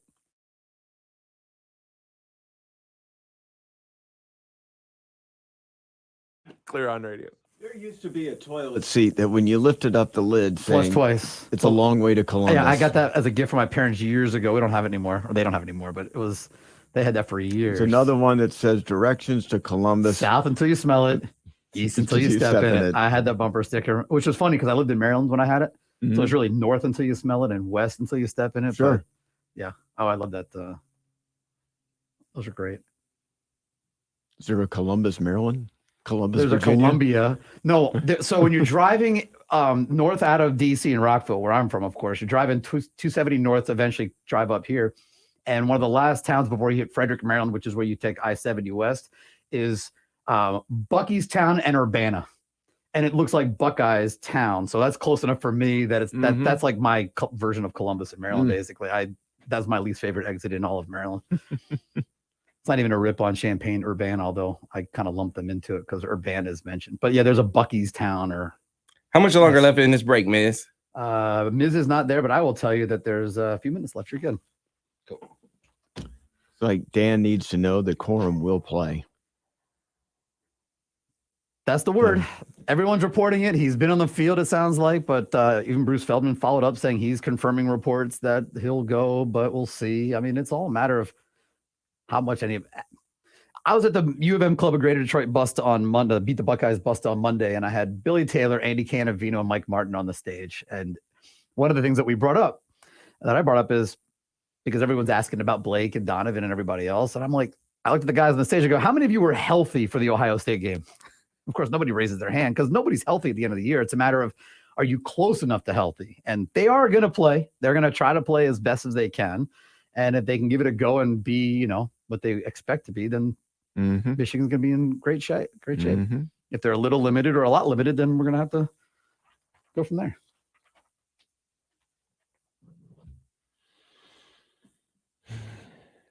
Waiting for one more check-in from Columbus. And there it is. Look at that. But Miz isn't there to set it up. Thank you, Jim and Lynn, for your comments.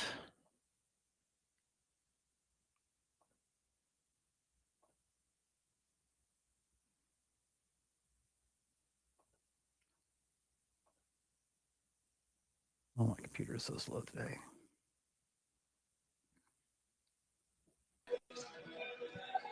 Hey, what's up, guys? Just want to make sure you can hear me all right.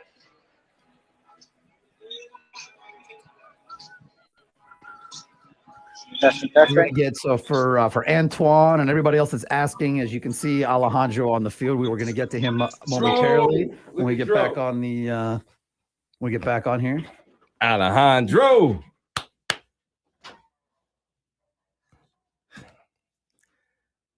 You see any Michigan players on the field yet, Dro? Am I frozen? Is he frozen? He's frozen. You're not. He's frozen. Let me tell him, make sure you aren't connected to the Wi-Fi. Alejandro, if you can hear me, make sure you aren't connected to the Wi-Fi.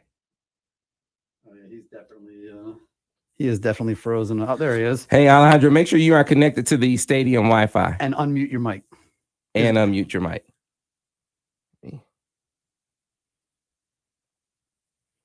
We are back on radio in a little over a minute, so we can hopefully get this part worked out. My guess is that Wi-Fi in the state, or internet in general, or cell phone in the stadium, as we get an hour and a half before kick is going to be. Yeah, and always keep chopping. He moved, and now he's resetting. When in doubt, blame Columbus. I mean, there's no doubt about it. Let's see. Josh was on the field, and all of a sudden he cut out of nowhere, and then Zach went and got locked out. So I do blame Columbus. I blame Ohio Stadium.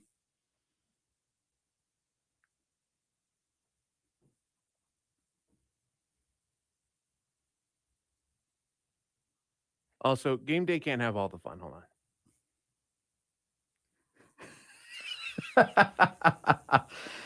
There you go. There you go. Get a little wider. There you go. There you go. Vince asked what the temperature is going to be. It's going to be in the low to mid 40. It's currently 40 with a high of 58 in Columbus. Yep, it's going to get into the 50s. It will probably not reach the high until after the game or right at the end of the game. But yeah, it's supposed to get sunny. And all right, standing by, and hopefully Alejandro will be able to join us momentarily.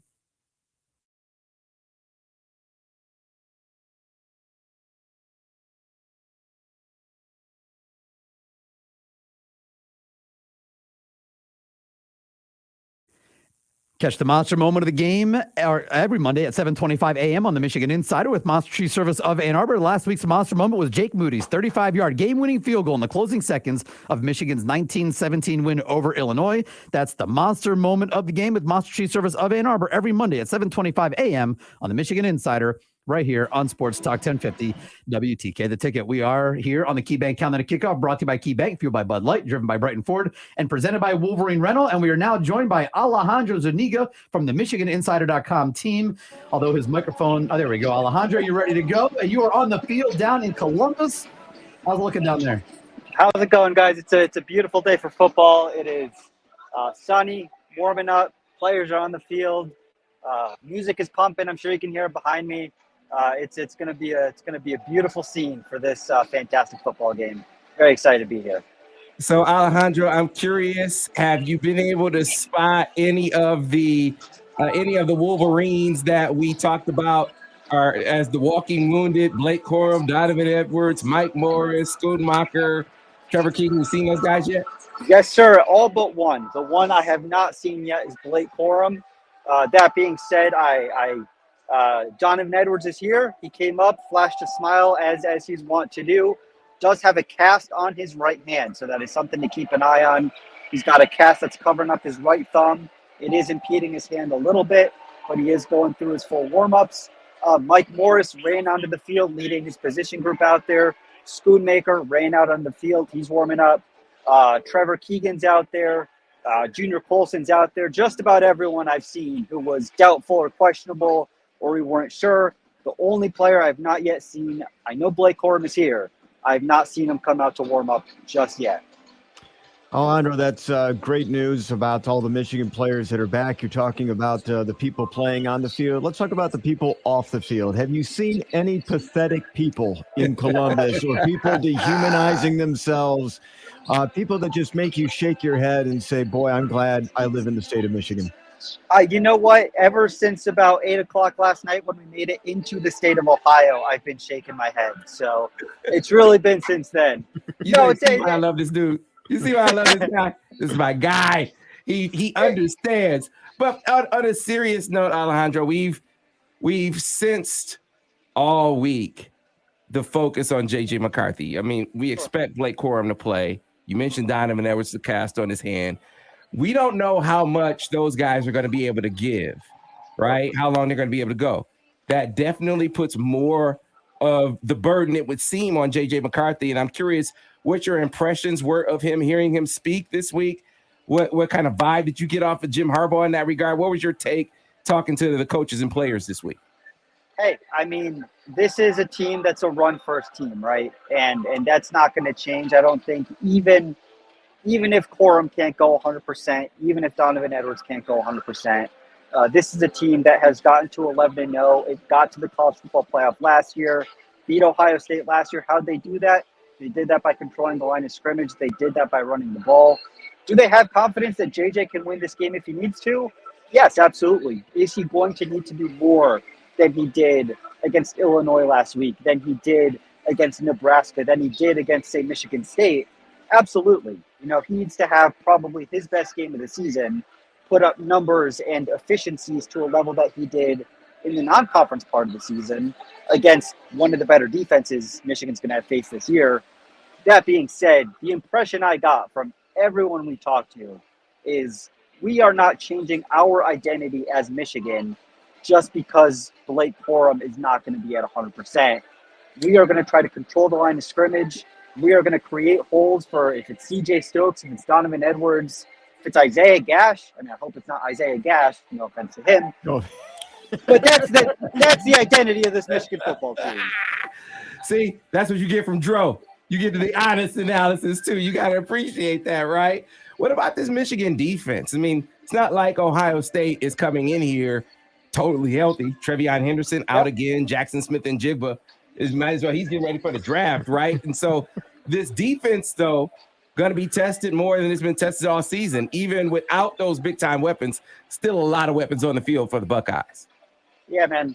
Sam, I was counting it down on the drive-in, is that I think 5 teams Michigan has faced this year were fielding a freshman quarterback or a backup quarterback. So it has been only about half of this season that Michigan's actually faced the starter. And there has been no starter to a level of C.J. Stroud, of course. I think what Michigan has done so well this season, right, is stop the run.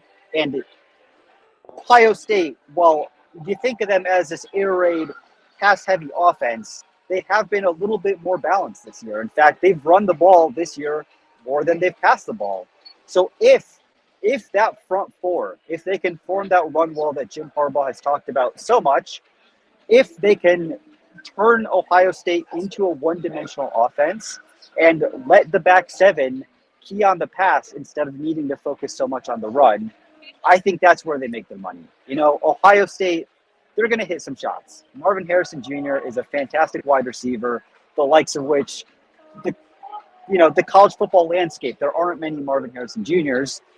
Ohio State has a lot of offensive weapons. There is no way around that. But because they are short from a running back perspective, because they sometimes struggle to run the ball, and that's what Michigan's good at. If they can stop that, I think it sets up the defense well to be able to make some stops and just slow them down enough so that maybe Michigan can grind out enough possessions with its own running game to win this game. Well, one of Ryan Day's prayers was answered, guys. I mean, Alejandro, it looks like a beautiful day down there in Columbus, like ideal, like track conditions, which is what Ohio State wants. Looks like track conditions on the football field. It could not be nicer. I'm looking behind me right now. Well, it is. First of all, there's not a cloud in the sky. We woke up today. It was about 29 degrees. It's going to get up to about 55 by the early afternoon. But I'm looking at those field goal flags. They are not moving in the slightest. It is calm weather, sunny weather. You couldn't ask for a better if you're Ohio State, of course, you couldn't ask for better football weather right now than to be outdoors in late November, and it's going to be a really pleasant day for football. So, hey, if you lose this game, Ohio State, there are no excuses. It is not the weather. It is not playing on the road. It is not that you're sick. You've got everything here in front of you. If you're Ohio State, the pressure's on. Michigan, it's got everything to play for. It's got plenty to lose, too. But all the chips are on the table. If you're Ohio State, no excuses today. It's a beautiful day. Alejandro, appreciate it. Stay safe down there. Enjoy the game, and hopefully you're coming back with that same smile on your face. Thank you very much. Hey, I showed up at a Columbus area bar wearing a Maze jacket, and I got quite a few dirty looks, but I am here. All of my extremities are in place. I did not get anything dumped on me. I am feeling fantastic. It's the game, baby. Lucky Here is we what are. you are. Exactly. You're feeling very lucky. Thank you, Alejandro. Appreciate it. And of course, you can get all the great stuff from Alejandro and Sam's entire team at themichiganinsider.com. Join us after the game for the Retirement Income Solutions Locker Room Wrap-Up Show right here on Sports Talk 1050 WTK The Ticket and on Ticket TV. Coming up next, key matchups, keys to the game, final thoughts, and the game picks. Stay with us. This is the Key Bank Countdown to Kickoff on Sports Talk 1050 WTK The Ticket and on Ticket TV.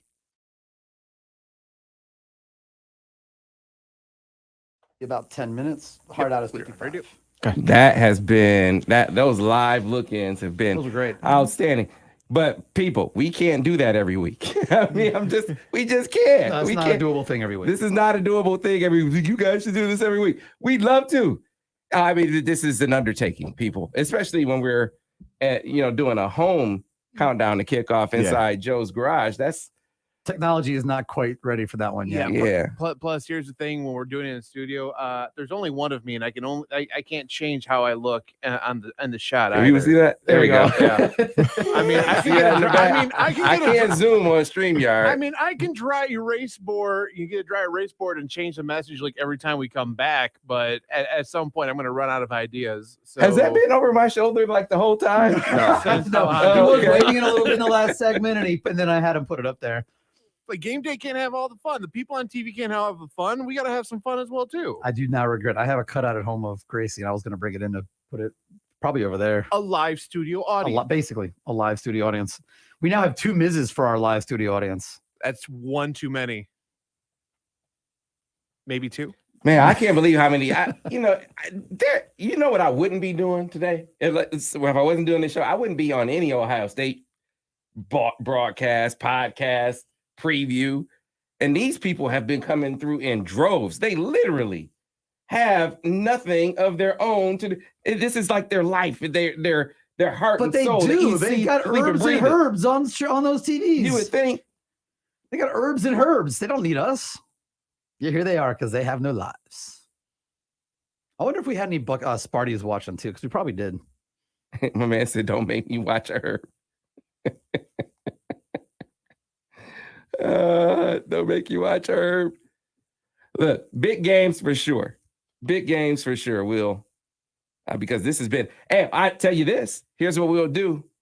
Win or lose, we're doing the post game show. Live streaming the post game show. So be sure to join us after the game. It'll either be a celebration or a post-mortem, right? But I plan on it being a celebration. But we'll be here either way. So be sure to lock that in. Be sure to be ready if you're watching us on Facebook or Twitter or YouTube. Join us after the game for the post-game show. And we'll be talking it over. We'll check in with the guys from down in Columbus as well and get all the takes, break it all down. And hopefully we'll be talking about another trip down to Indianapolis where we had a hell of a party. It's been amazing inside the Victor's Lounge here in town, inside of Joe's garage. Key Bank Countdown to Kickoff has been fantastic. I have never had an experience doing what we do like we had last year down in Indianapolis. When I say coming up to the Slippery Noodle and seeing the line around the corner, and then you go inside and it was packed, Steve, it was a spiritual experience, man. I almost got choked up. Like literally, I was like, I can't believe this. There were so many people there. Oh my And God, it was amazing. We had trouble getting in ourselves. And we had to go through the back. We had to convince people it was like the first time I felt like we needed ID to be able to get somewhere. Not right? Because we were old enough. It was like, are you who you That say was you amazing. are? Yeah, that's a little bit different for us. And then we did the show and yeah, wow. Let's do that again. Let's do that again. Let's do that again, everybody. Back on radio in about 90 seconds. Yeah. Thank you for joining us this season, everybody, too. And we will continue this on. We plan on more KeyBank countdowns to kick off this season. Like, hopefully in a certain amount of days. We're thinking 3 more at least. 7. I'm hoping. 7. All those 7 things. days. 3 more shows, 7 more days, all those things coming together.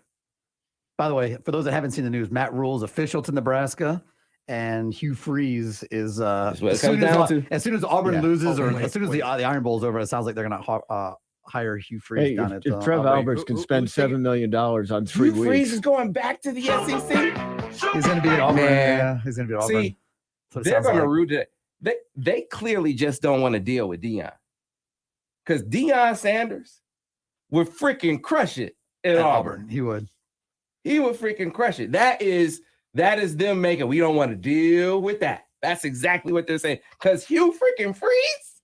Are you serious? I mean, what is his track record? Cheating to get there. And I guess if Hugh Freeze can't cheat, can he win? They don't have to cheat anymore. It's legal now. Yeah, I know it's legal, but it was an advantage. Auburn will let him go to escorts. Auburn will let him call up. All right, stand by.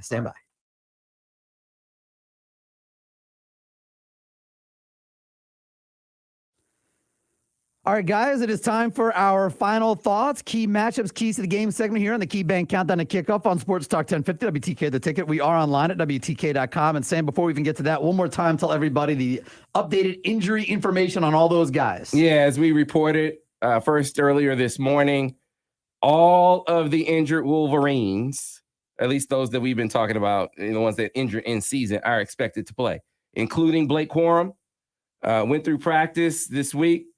And here he plans to give it a go. Now, to what extent, how effective will he be? That remains to be seen. Donovan Edwards, we reported, will play. Alejandro just came on, said he has a cast, I think he said, on his right hand, but he will play. Trevor Keegan, who's missed the last couple of games, will play. Already been spotted on the field. Luke Schoonmaker missed the last couple of games, will play. Been spotted on the field. Mike Morris, who got injured in the Nebraska game and missed the last game against Illinois, will play, spotted on the field. So the quintet of Wolverines in question about their status, they will all be on the field today. And we have to wait to see how effective they are, Mr. Weintraub. I expect Michigan to play like they're playing against Penn State again. And I expect them to run the ball effectively. You've got 2 players that, yes, they're injured, but they're going to be on the field. And they're going to make the most, and they're going to find a way through adrenaline. This is what it all points down to. We can sit there and get excited about next season and this season and think about the great moments of 2020. They didn't live it every single day, okay? They wake up in the morning thinking about this game. They go to bed at night thinking about this game. Adrenaline is going to get through pain as long as pain is the issue, okay? And then we're going to see the extra elements that we talked about, where J.J. McCarthy's probably going to hold on to the ball a little bit longer, move the chains, keep the ball out of Ohio State's hands as much as possible. They may kick a few more field goals and touchdowns. I think that's a really big key into this one. You need 3 field goals to beat a touchdown, okay? It's that simple. So love as much as we love Money Moody, okay? Rather not see him too much on this field because they're getting into the paint, into the blue, okay? And if Michigan can do that, that's going to set the table for the Michigan defense to get in Stroud's face, punch him in the mouth, as you say, whenever possible, have some good cover corners. Ohio State's, I think, going to be able to hit some fade plays, and they're going to hit some be able to plays down in the middle. They did that in 2021 too, okay? But Michigan did it more often. And Michigan got some drives, to stop. So this is what I expect to see in Columbus. And with the personnel back, it's just such a huge difference. It is such a huge difference to have the type of personnel back. Schoonmaker being a crutch for JJ McCarthy being back is something we're not talking enough about. And the Wolverines are setting themselves up for what's so much at stake, Sam. I'll be brief and let you take over here, but so much at stake for this one that if Michigan can win this back-to-back, it changes the dynamic of the Big Ten as a conference. It changes the dynamic to Michigan and Ohio State being among equals. It's more than just this season and more than making a playoff. It's going to help in recruiting. Okay. It's going to do all these great things to make Michigan, Ohio State a thing all the time. Michigan loses this game, then Ohio State and the national media could say, nice job, Michigan, in 2021. But it was, what it was for what at the time is, and Ohio State's still the dominant program. And if Ohio State wins in a physical way because Michigan can't run or they can't stop, Ohio State's running game, they have their own narrative to talk about in the future, which would certainly be detrimental to Michigan. So a lot is at stake at this one. It is just, I'm almost at a loss for words to describe the outcome of this game, what it means for both programs. And this is why college football is the number one sport in America. Look, I want to be clear and I want to clarify what I've been saying all week. You don't get your ass kicked like Ohio State did last year, or you don't kick ass like Michigan did last year and come up this year and say, all right, we're going to completely scrap that plan.